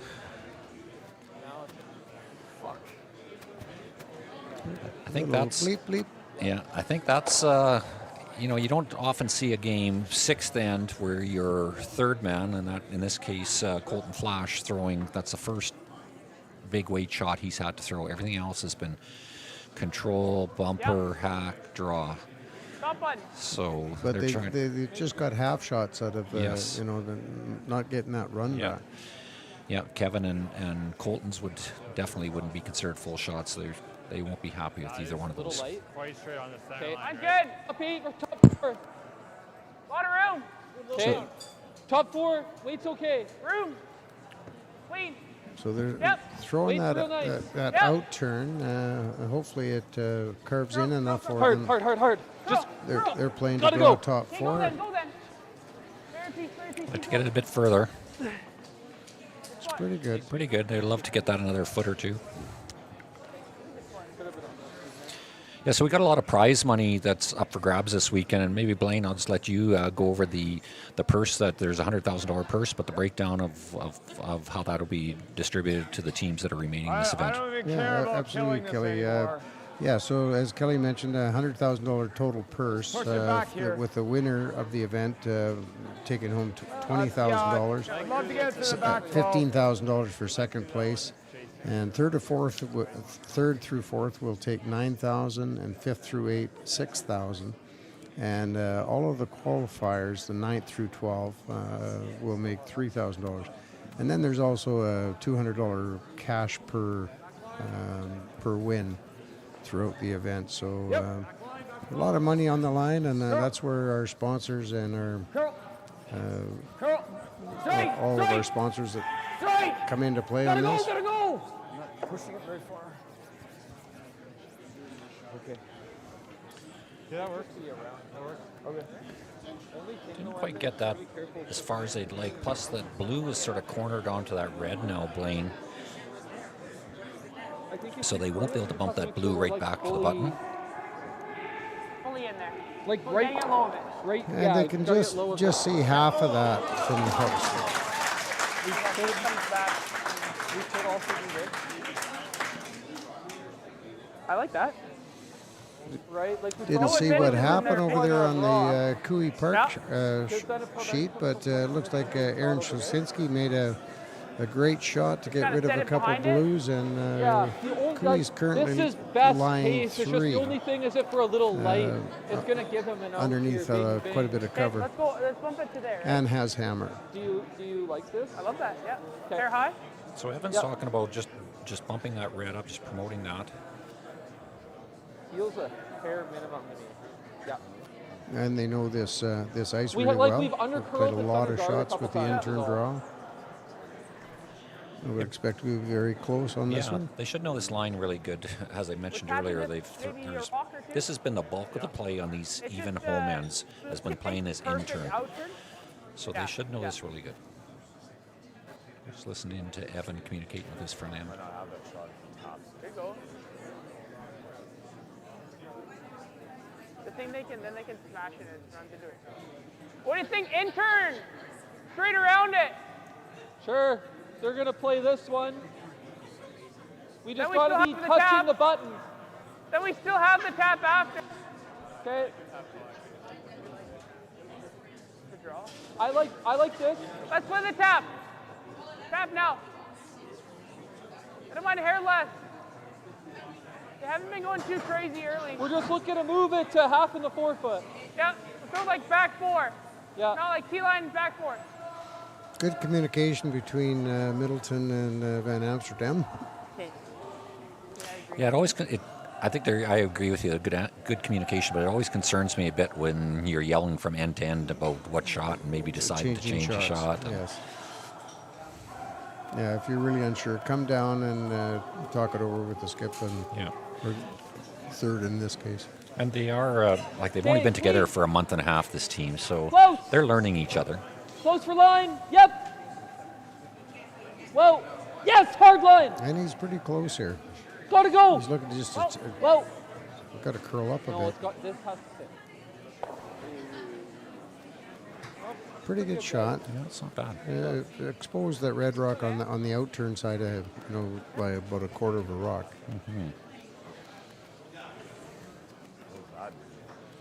13-5. That's pretty. We'll just try to be quiet. You and I, Blaine. I know you and I like to chit chat, but we'll just try to listen into what Mike and the Marsh brother Kevin has to say here. Missed the top one.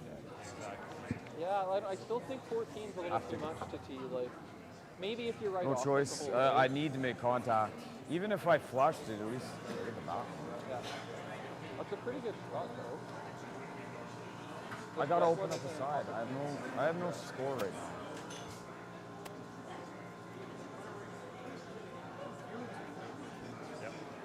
Yep. Right there.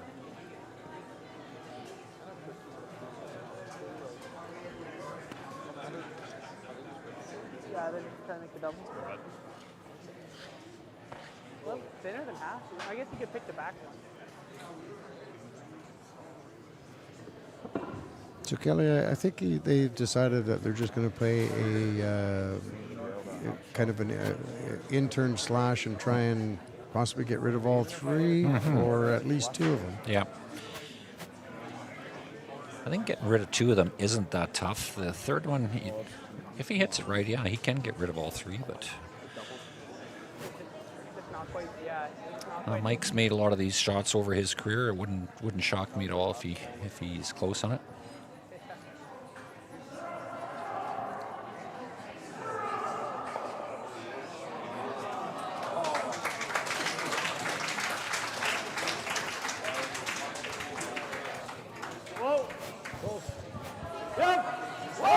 close.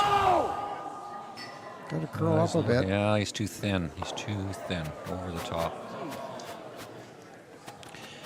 Now this is going to put a lot of pressure on, if Evan Van Amsterdam positions this rock right where Sterling Middleton's putting his broom right now, it's going to be really tough for Mike to score unless he can draw to the edge of the button. Right? Because if your piece open there, he's just going to go bing, bing, bing, score one.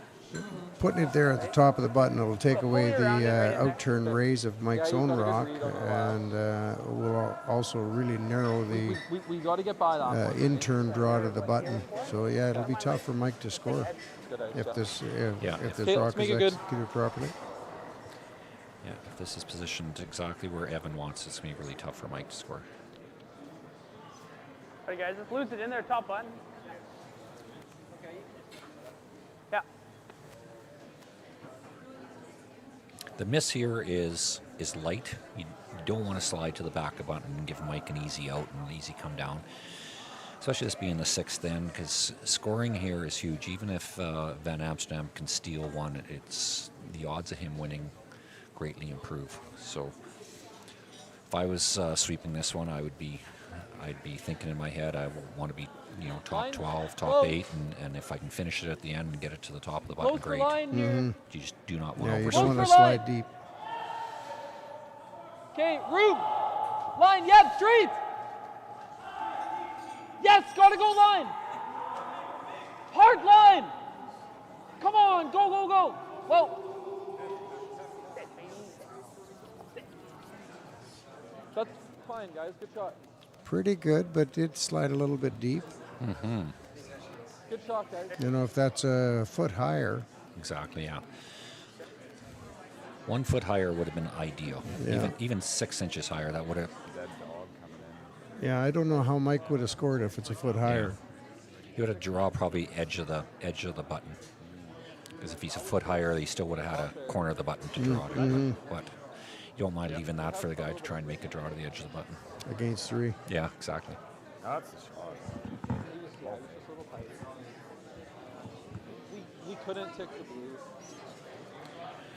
Through the course of this game, I've given a shout out to NuFloors Penticton as the title sponsor, and also to our game sponsor, Complete Storage, and also to our ice maker, Chris Jones, and his team for the fantastic ice this week. But I'd also like to shout out to and kudos to Kathy Jones. Kathy sort of runs this event, and Blaine, she is the head pin here. Yeah, and she has run it for a number of years, and it is an enormous amount of work, and thank you to Kathy for all the work she's done.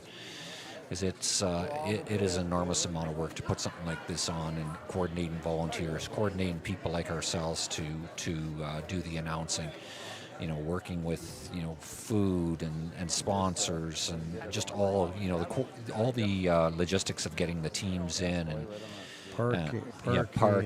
There's so many different things. So thank you very much to Kathy Jones for all the work she's done on this event. And this is the eighth time this event has been held here. I hope it goes on for many more years. But I know it's a lot of work for Kathy, and I just wanted to give her a lot of kudos and thanks. Yeah, so they're trying to play this out turn, and they can get rid of all 3 of these if he hits it just right. Where if Evan Van Amsterdam is 1 foot higher, 6 inches higher, this shot wouldn't be there. Right. Yeah, there's not a lot of room for error here. Yeah. But if so Mike, he needs about a quarter of a rock. Mm-hmm. Yeah. But if Mike does make this, the very best he can do is score 1. I think right now he'd be happy to score 1. I think he'd be happy if he only gives up 1. Whoa. Yep. Whoa. Yep. Hard. Yeah, it looks like he's just given up 1. Just 1, yeah. So that's a steal of 1 for Van Amsterdam. So after the 6th end, the score is 3-2 for Van Amsterdam, and we'll be right back after this short break. Stronger agronomics, better returns, greater peace of mind from pre-seed to post-harvest. You can count on the Victory Canola program to keep you and your farm ahead of the curve. Grow with us at victorycanola.com. Handcrafted in Canada, Hardline's ice pad has revolutionized curling for over a decade. Engineered with top-tier precision and durability, it is backed by an unmatched 10-year warranty. Designed for curlers at all levels to sweep effortlessly with maximum efficiency, it is trusted by the world's best curlers, including Olympic and world champions. It is quite simply the best brew in the game. Hardline. Join the revolution.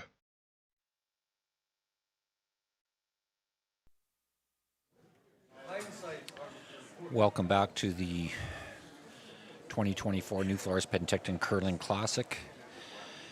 We're just completed the 6th end. We're just starting the 7th end with Evan Van Amsterdam from the Saville Center in Edmonton stealing one against Mike McEwen and his Saskatoon Nutana foursome. So we have a 3-2 game in favor of Evan Van Amsterdam. You know, throughout the course of this, I've mentioned some of the sponsors that sponsor this event, but I'd also like to throw out some thanks to sponsors of teams. And I know these teams that are out here rely on sponsorship. They have big budgets and very costly for them to travel all across the country. So for Team Van Amsterdam, their team sponsors are MVP Oilfield, Mountain View Safety Services, Big League Utilities, Papley Drilling, Hardline, and Runback. So on behalf of Team Van Amsterdam, thank you for the sponsorship that they do for that team. For Team Mike McEwen, sponsors for their team are Agri-Western, Western Sales, Cargill, Victory Canola Program, Original 16, The Rack, Sask Pork, Children Farmers of Sask, Hardline, Ice Pad, and Kenora Beach Resort. So on behalf of Team McEwen, thank you to those team sponsors. And like I said, if it wasn't for these team sponsors, a lot of these teams wouldn't be able to travel and compete and put on the show that they do for curling fans across Canada, around the world. So thank you. Just a quick update on Sheet E there in the Park Cooey game. Cooey ended up only getting one. He had an opportunity for a run back there. We possibly could have got four or five, depending how the outcome was. But ended up with just one, and he is trailing by one, playing 7 without the hand. Back 12. And that's the only 2 games out on the ice right now. Come on, Flash. Come on, dig.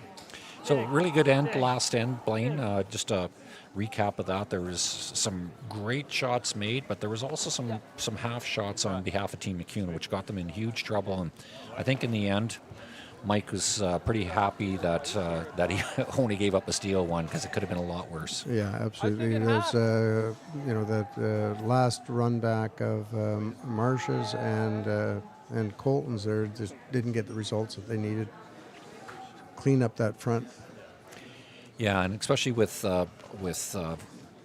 Van Amsterdam's, some of the guards they put up weren't exactly positioned where they wanted. They left a little bit of an angle, and that's all you can ask for is when you leave that angle, and then you can run that rock back, and that's what they were looking for, and that's what they got. And it was sort of unfortunate. You know, there was one miss by Kevin Marsh, and then one by Colton, which is uncharacteristic of both of them, because both of them throw the big weight really well, and I think that both of them would be. I don't think I'd be out of place saying that they'd both be disappointed that they didn't make those. So yeah, absolutely. Yeah. But it's going to be an interesting finish here. You know, that the 6th end is always so huge, and if you look back and look at the stats, and if you have a statistician in the family that likes to analyze numbers, it's the team that scores in the 6th end in a close game like this typically has a high percentage chance of winning, but they don't win them all. So we'll see what happens here over the course of the 7th and 8th end, and possibly an extra end if that happens. And they're playing it fairly wide open. I think Van Amsterdam, would definitely trying to play the force doesn't want to see a blank. He would rather be tied up coming home than one up coming home without. Yeah, I think that Van Amsterdam, he wouldn't even be disappointed if he gave up 2. Being 1 down coming home with hammer is not a bad position. You're going to win quite a few games 1 down. I think there was a game here that I seen earlier on this week, Blaine. I just remember looking at the line score. The team was 3 up coming home, and I think they gave up a 4-hander. Oh, really? Yeah. Well, we know in the Dijon game they were 3 down coming home with the hammer, got 3 to tie, end up losing it in the extra end. But 3's not out of the question. No, that's right. One mistake and all of a sudden it can happen. It can creep up on you pretty quick. Like I mentioned in the other telecast I did, is that one of my favorite stories, one of my favorite on the ice and off the ice people, Johnny Morris, Johnny Moe. I'll never forget back in the Olympic trials, I don't recall what year it was, and he was playing Glenn Howard, and Johnny was 3 up coming home, if I recall correctly, and Glenn Howard got 4, and so it can happen really quick. I remember Johnny wasn't overly happy about it. There was probably a few brooms broken. I think the garbage can in the basement of the Agrodome is never recovered from from that night. But Johnny Moe, one of the greatest of all time, 2-time Olympic gold medalist. I'll never forget that. That was back a number of years ago. Not that I'm saying I was sitting there cheering for Glenn Howard, but it was because I wasn't. But it was pretty interesting to see. And you know what?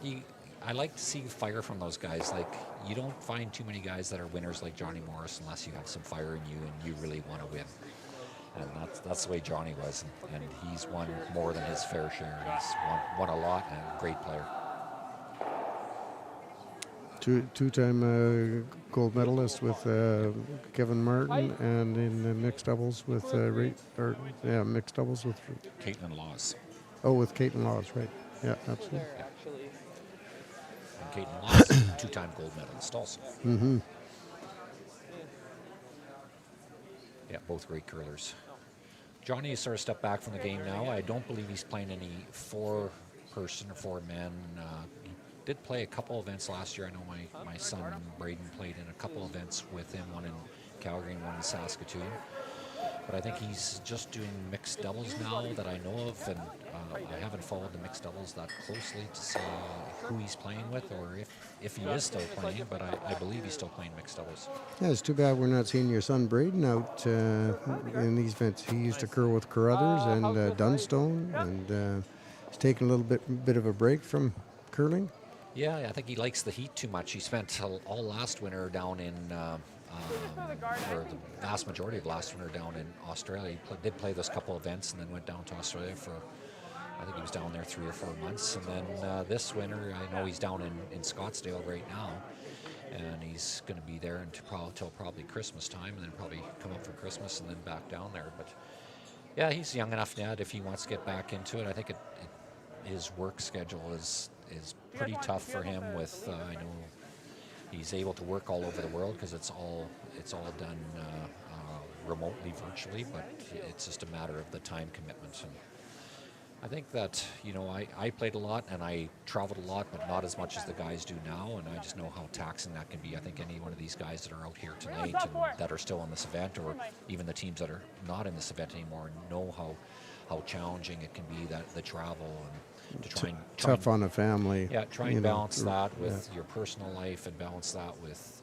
if you're trying to work a job. Some of them are fortunate enough financially; they got enough sponsorship, or their own financial situation allows them just to curl. That's a bit different. Or if you're a European team, some of the European teams are 100% funded by their government, so they don't have to hold down a job also. Little bit of a mistake going deep. Yeah. It was definitely looking like a blank here anyhow. Yeah. Doesn't matter where he places that. I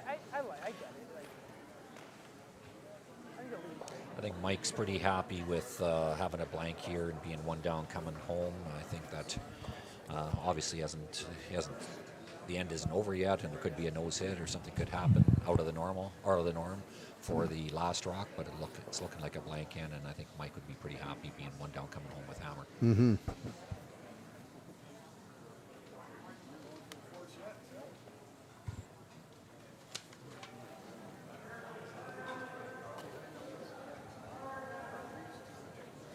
Whoa.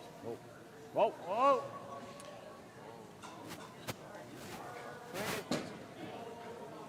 Looks like he's just going to roll out here. Evan will just draw into the house here, and then Mike will have to execute the peel to get his blank.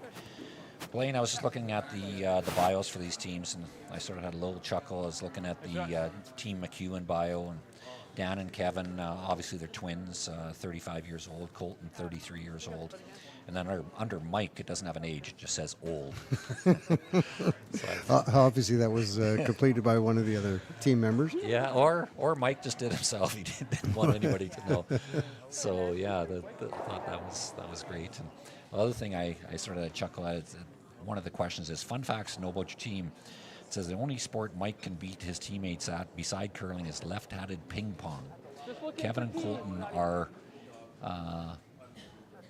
in the mini golf partnership, so I'm not sure if they own a mini golf or what. It almost sounds like Kevin and Colton own a little mini golf course someplace. So. It sounds like they got good camaraderie anyhow. Yeah, it's they kibitz with each other. And then fun facts to know about the Van Amsterdam. So Amsterdam team. I'm sorry, was that just a burnt rock? He hogged it. I'm not sure if it was burnt or not. Oh. So anyway, Mike's just going to push this one down. Yeah. So this is going to be a blank end. So after 7 ends, the score is 3-2 in favor of Van Amsterdam, and we'll be right back after this commercial break.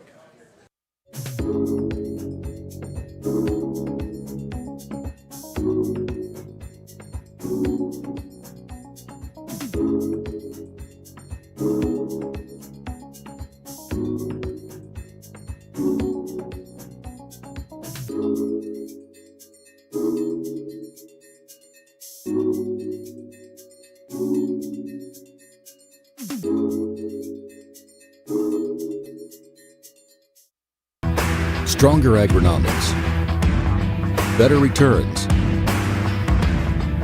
greater peace of mind from pre-seed to post-harvest. You can count on the Victory Canola program to keep you and your farm ahead of the curve. Grow with us at victorycanola.com.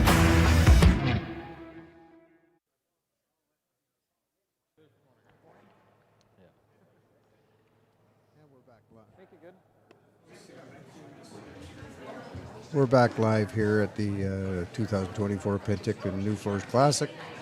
8th end, Mike McEwen got hammered down 1. I think we're going to get it tight, though. I think we're not far off. 2-3. It's been a very entertaining game. A lot of good shots. Not a lot of missed shots. Just pass it on. Yeah, that's real nice. Really nice, Parker. Oh, yeah. And Van Amsterdam puts his first rock up, grabbing a piece of that center line with the no-tick rule. Can't be removed. Mike will be throwing a corner guard, trying to draw the play out to the wings here and get his deuce. Line's good. Let's get the height. Should be close. It's actually, I think, the first time we've seen the intern draw away for a corner guard. I agree. Yeah, that is. So that's a little bit of a new path. They haven't played much out there. So. Whoa, that's a nice spot. Very little play on that side of the sheet. Well done. So since I mentioned the McEwen team, fun facts to know about your team, I should do the same for the Van Amsterdam team. So on their bio, they said, we are all in Jason's wedding party for his wedding this summer. Evan and his significant other, Paige Papley, are 12th in the world mixed doubles rankings. Parker ran a marathon in Ireland this summer. Sterling has the same birthday as Braden Carpenter, lead for Tom De Jong. And Sterling has a kick-ass motorcycle. I'm not sure if I can say kick-ass on here, but I just did, Blaine. So. I don't mind this. You like this? I'm seeing this though. Yeah, see, that's a little tight to throw the intern draw around that corner now. Nibble 4. Yeah, it's. I don't think you can throw that intern around there. No, so he's chosen to go around with the out turn around to the top 4. So. Yeah. Just by the positioning of that long center guard there, it sort of took that corner guard out of play. Room. It's going to draw the play into the 4-foot here and ends up shrinking the scoring area. You got to knife it. Okay, distance. Now, if you heard that communication, there was 2 things that Mike said that stood out. One was you got to knife it, which means you got to carve it and get it to curl more. Yeah, I know. The second one he said was distance, and that was meaning I want both sweepers because I want to drag that further. Right. So we talked earlier about communication and how it's so important, even more so now with directional sweeping. But that's a good example of it there with Mike and his front end. I'm a little wide. Well, room. He's asked Sterling to go in behind top 4-foot, so they know this line very well. Yeah, you can go, yeah. So I would expect to be closer. Got to curl up. Come on, Jay. Curl, Jay. Hard, guys. Come on. Go, I'd like to get it to the top of the button, but full 8 is about all they're getting.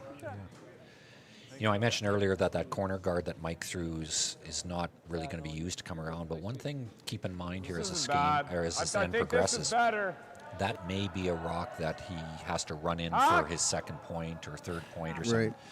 So it's his rock, and that might come into play still.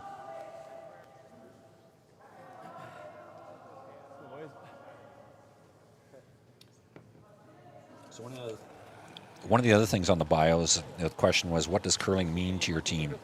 And I'm reading on Mike McEwen, the team's been together for 2 years, and they say, so we're still not sure. Curl.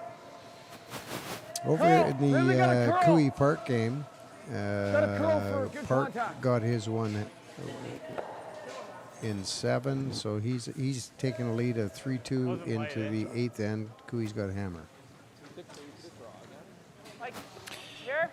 And then on what does curling mean to you on the Van Amsterdam team, it's indicates here, Jason and Evan met their loved ones through curling. Go Team Sturmey. So I'm guessing their partners play with Team Sturmey. And then it says, to the team, great friendships, amazing memories, and a wonderful way to spend the cold, hard winters. So very, very thoughtful answer from them. Well, they are from Edmonton. Yes. Roll it. Nice looking roll here. Perfect. Oh, great shot, yeah. Well, I come from Saskatchewan originally, so I can't be too hard on Edmonton for their winters because I don't think they're much different than what I grew up and lived with throughout my career. So I came from Prince George. So. Yeah. Prince George had some pretty harsh winters back in 1980 when you were at the Briar. 80, yeah. Pretty soon it's going to be 1970. Well, I think you're trying to throw around T.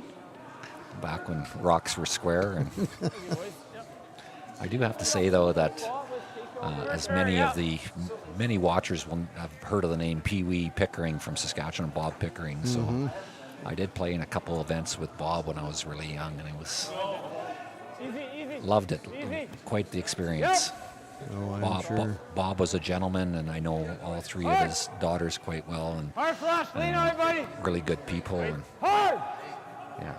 and his wife Dorothy too. Was just great family from Milestone, Saskatchewan. Got to move it. Oh, gee. Not happy with that. No. Okay, but.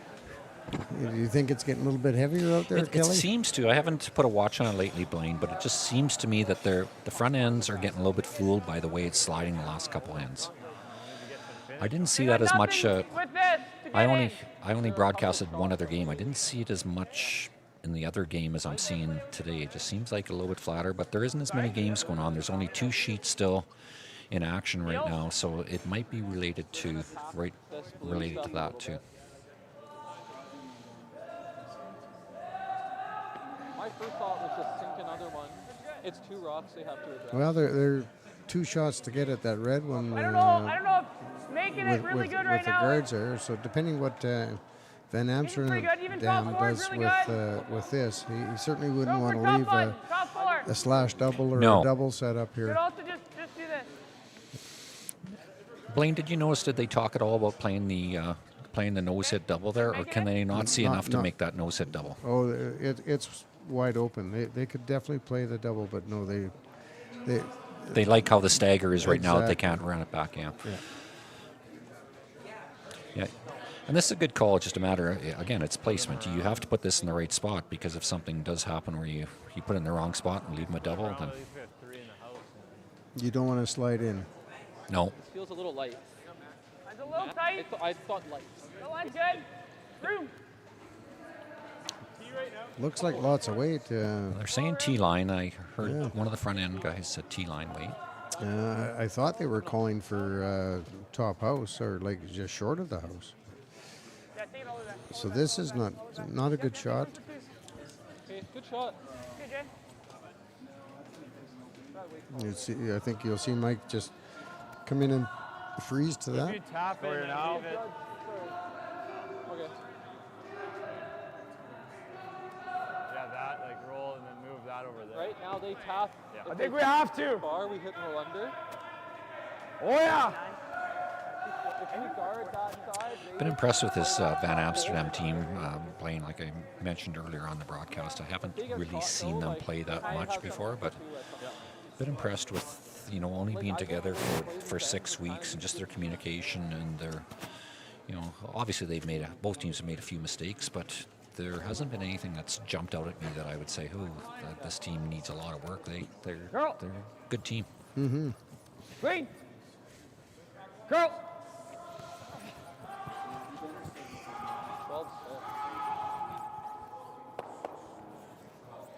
That's a good shot. Nice.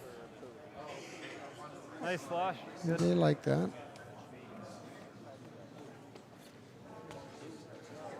Oh boy. I mentioned earlier on the broadcast, I maybe just reiterate the two teams. Like Van Amsterdam, been together for just about 6 weeks, just since the start of the curling season. They've only played 18 games together.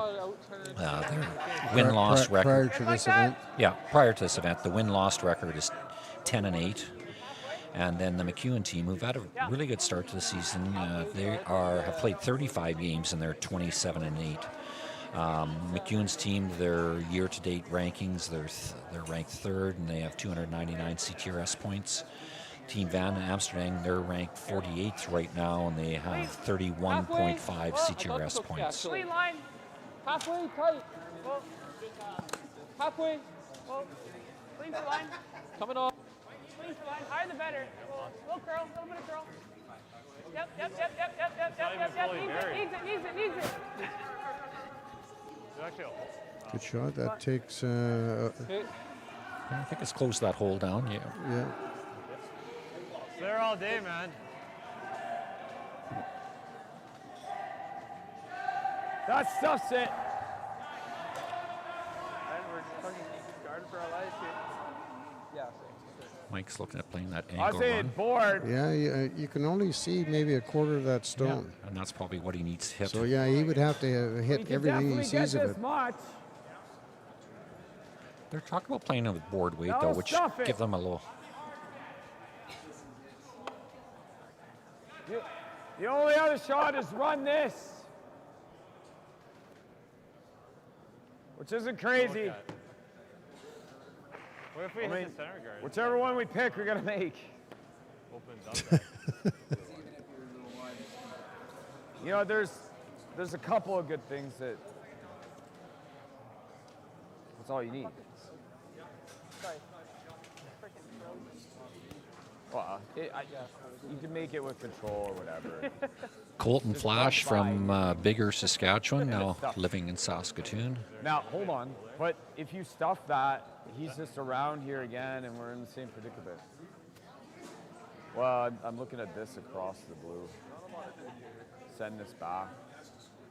You could throw that with like less, well. Yeah, it's coming into here. Interesting to hear the player's perspective here. Yeah, that's for sure.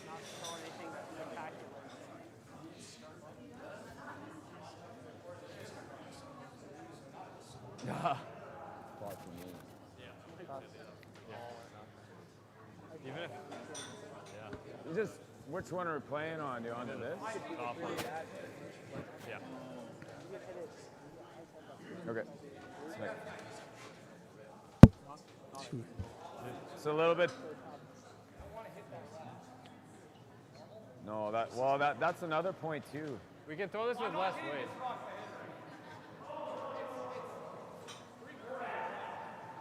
I'm seeing it as a normal waiter. I like it as a normal waiter too. Normal waiter, it's just a thin 3/4. Yeah. Yeah. Go flash. Okay. Yeah, just normal.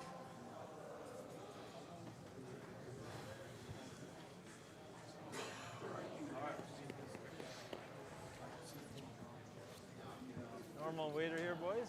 3/4. So yeah, looking at playing the red onto blue onto red. So it needs about pretty close 7/8 of that rock, I think, Kelly. Yeah, I think I heard them say they want a 3/4 is what I think I heard. Probably pretty close to where he had the broom. This was running pretty straight earlier on. No.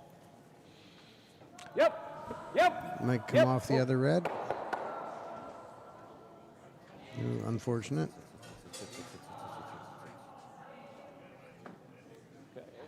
Okay. That's some options.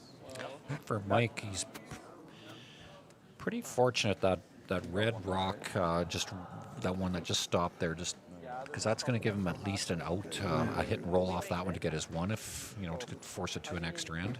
Or if that rock goes back another 3 feet, that would have taken that away. Really, really bad. Well, I think his first option, if he's got the opportunity, is going to be the in-turn If we tap blue onto red. like, what are we scared of him? Sorry. What are we scared of him making right now? Like this? Yep, that's not good. He's got this too. Okay. The problem with the blue onto red, if you don't hit it just right and you just dead nut it, the one in the back of the button is going to be counting, or that hit and roll off the You'll see a outside whole one lot onto for the him. button. Well, I don't know if he taps it nose. It's pretty good, and then he just got come off that one for the game. I think either shot, it comes down, Blaine, as you know, personal he's probably got preference. to do this. I think he's just throwing that. Mike might like Then the regard in-turn. again. We've seen a lot of interns that out-turn. I think it's been a little Or bit depending more where he unpredictable. goes, like It if he seems goes like here, we it's have been this running one a bit on straighter on everybody. Well, yeah, It's all right. about making what you call. So we're more worried about that one or this one? This one is much worse. Interesting, yeah. Okay, so we guard that. He makes this. I either make it back or I draw because I just guarded it. Come around my draw, Yes. Yep. right? I Come like around the my guard. guard. Like if I put it on that second O there, right? Yeah. Then we're just gonna come around that second one right here. Right where Connor put his last name. I like it. That makes the most sense, I think. I really like the We way could be a this team little looser, I guess. talks it out, Yeah. and for a young team, they're doing very, very well with the communication. And I like it. Yeah. Speaking of age, Blaine, I know that That's good, I was joking about the age Right of here, the right? McEwen Almost on the team seat. where Mike just put old down, so I should mention, to be fair to both teams, the age of the Van Amsterdam team. So we have Evan at 26, Jason at 31, Sterling at 25, and Parker at 33. So on average, you take their average age substantially younger than Team McEwen. I guess Mike, when it's old, I'm not sure how you factor that into the calculation, but In I don't between know what the O or the Mike C and would be. center. I'm guessing he would Halfway's be. good. I don't know. I want to say like 42 to 44. That would be my guess. But well, it's kind of funny, Kelly. You and I played in the senior playdowns last year, and we were silver medalists to the Neil Dangerfield team. And our average age for our team was 67.5. Are we gonna draw around then? So yeah, and that's a 50 and over event. well, I think line's we're fine. I was pretty proud of ourselves to be the silver medalist. Gonna have to sit for line. Needs to Actually, close Parker yet a little bit. Hard, guys. pretty much right Good where there, he good wanted there. it. Okay. He'll probably draw if I do that, right? Yeah, 67.5 was our average age. Yeah. I see that. Okay. But I do have to tell people watching from home that We had one really old guy. I was the youngster on the team, so I brought the average age down. And Blaine wasn't the old timer, so the old timer on the team is a guy that's doing quite a bit of announcing here this week. So you probably hear him, but I won't mention him by name. But a fantastic guy. Some people and curler. And, and curler, and some people call him Craig, but I won't mention him by name. But then I'm playing.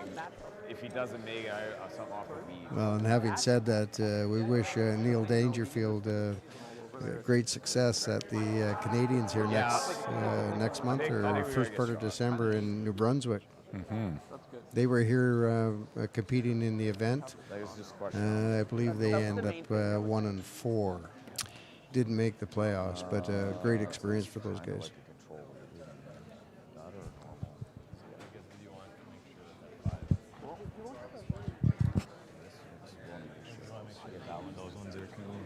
I don't probably mind normal. I kind of like normal. Yeah, me too. Could make the in-off back. Outturn, normal. If he doesn't make this like I think he almost needs to kill the second one. Kelly, do you think he could ever play the outturn tap on the blue one with enough weight to move that top red one back 12? You know what? It seems to be running a bit straighter on that side, Blaine. I don't think that he could make that, although that is a really long guard.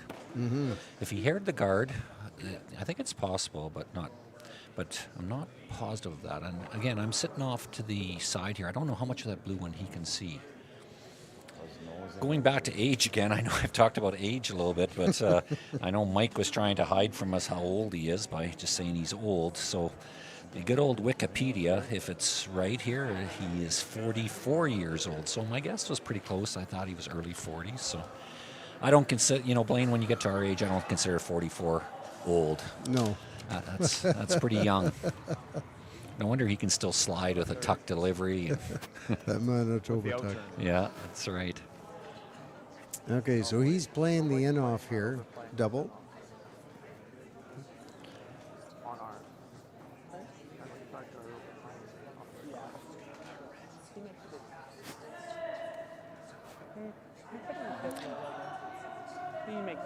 Yeah, if he makes this and sticks it. He's still going to have a pretty small scoring area to get us to, even if Van Amsterdam misses his next shot. He might still have the out-turn hit and roll off the outside blue one to roll into the button. That might be what he's thinking. But you got to think, if he makes the double here, he's going to be a rock higher. Whoa! Close! Whoa! Close! Whoa! Whoa! Close! Whoa! Whoa! Yep! Close. Nice shot. Good shot. And McEwen's line one. So they can play that double right now, Amsterdam can. So I think that's probably what Mike might play to get his second point. Well, there's still the in-turn draw around that long guard. There is, yeah. To the button. Yeah, absolutely. If I could ever get up, you know what I mean? But if Evan can make this shot right here, I think that it's gonna be very tough for Mike. Mike's gonna have to, like you said, play that in-turn draw to the button. And half is perfect.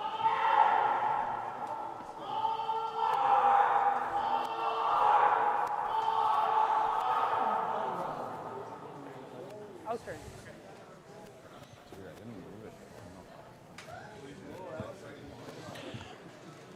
Half is good. So half rock double for Evan Van Amsterdam. Outturn. You'd be throwing this hard. This probably be a 6.5 second hit weight. Looks like he's going to want to hit it pretty close to where the broom's at. Yeah. So yeah, they're expecting that to run very straight. And this outturn side has been running a bit straighter than the in. Close. Yep. Whoa. Very close. Whoa, curl. Curl. I got it. Good. Very nice shot. Very nice shot.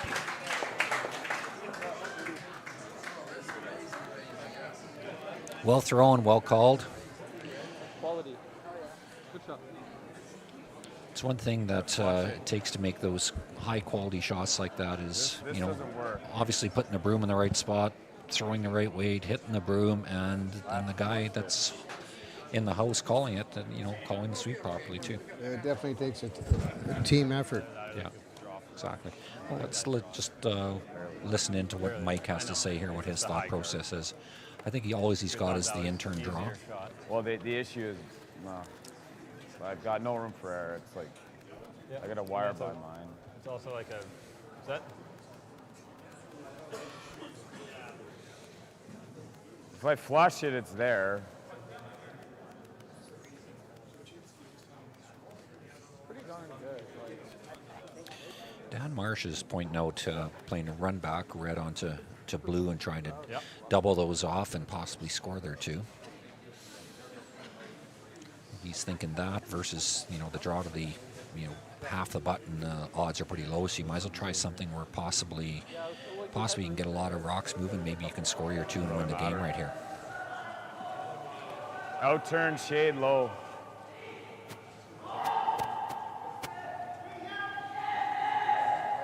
That doesn't help me at all.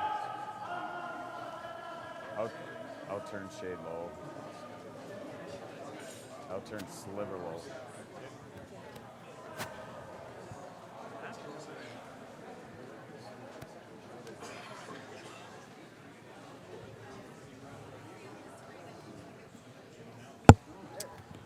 So they decided to play the run back. They have. Just while they're doing this, one last thank you to the sponsors of this event, the title sponsor, NuFloors Penticton. Thank you for all your support of this classic. Also to our game day sponsor, Complete Storage of Penticton. Thank you for supporting this event and being the game sponsor. So Mike McEwen with the out turn run back. Whoa, whoa. Whoa, yep. Whoa, whoa. Close. Very close. No. So that'll be a steal one for Evan van Amsterdam and his team, and that will end this game with Amsterdam winning with a score of 4-2. So that'll eliminate the Mike McEwen team from this event, and Van Amsterdam will move on and will be playing at 7:30 tonight. Blaine, do you know who they'll be playing tonight? Yeah, I can give you a quick. But as I mentioned earlier, anybody that's in the vicinity of Penticton, please come down, support the Penticton Curling Club, support this event, support all the sponsors. So they'll be playing Dunstone tonight. They'll be playing Dunstone tonight at 7:30 here at the Penticton Curling Club. Once again, for Blaine Black and myself, Kelly Muscovy, thanks for joining us tonight. Really enjoyed bringing you this game, and have a great night. And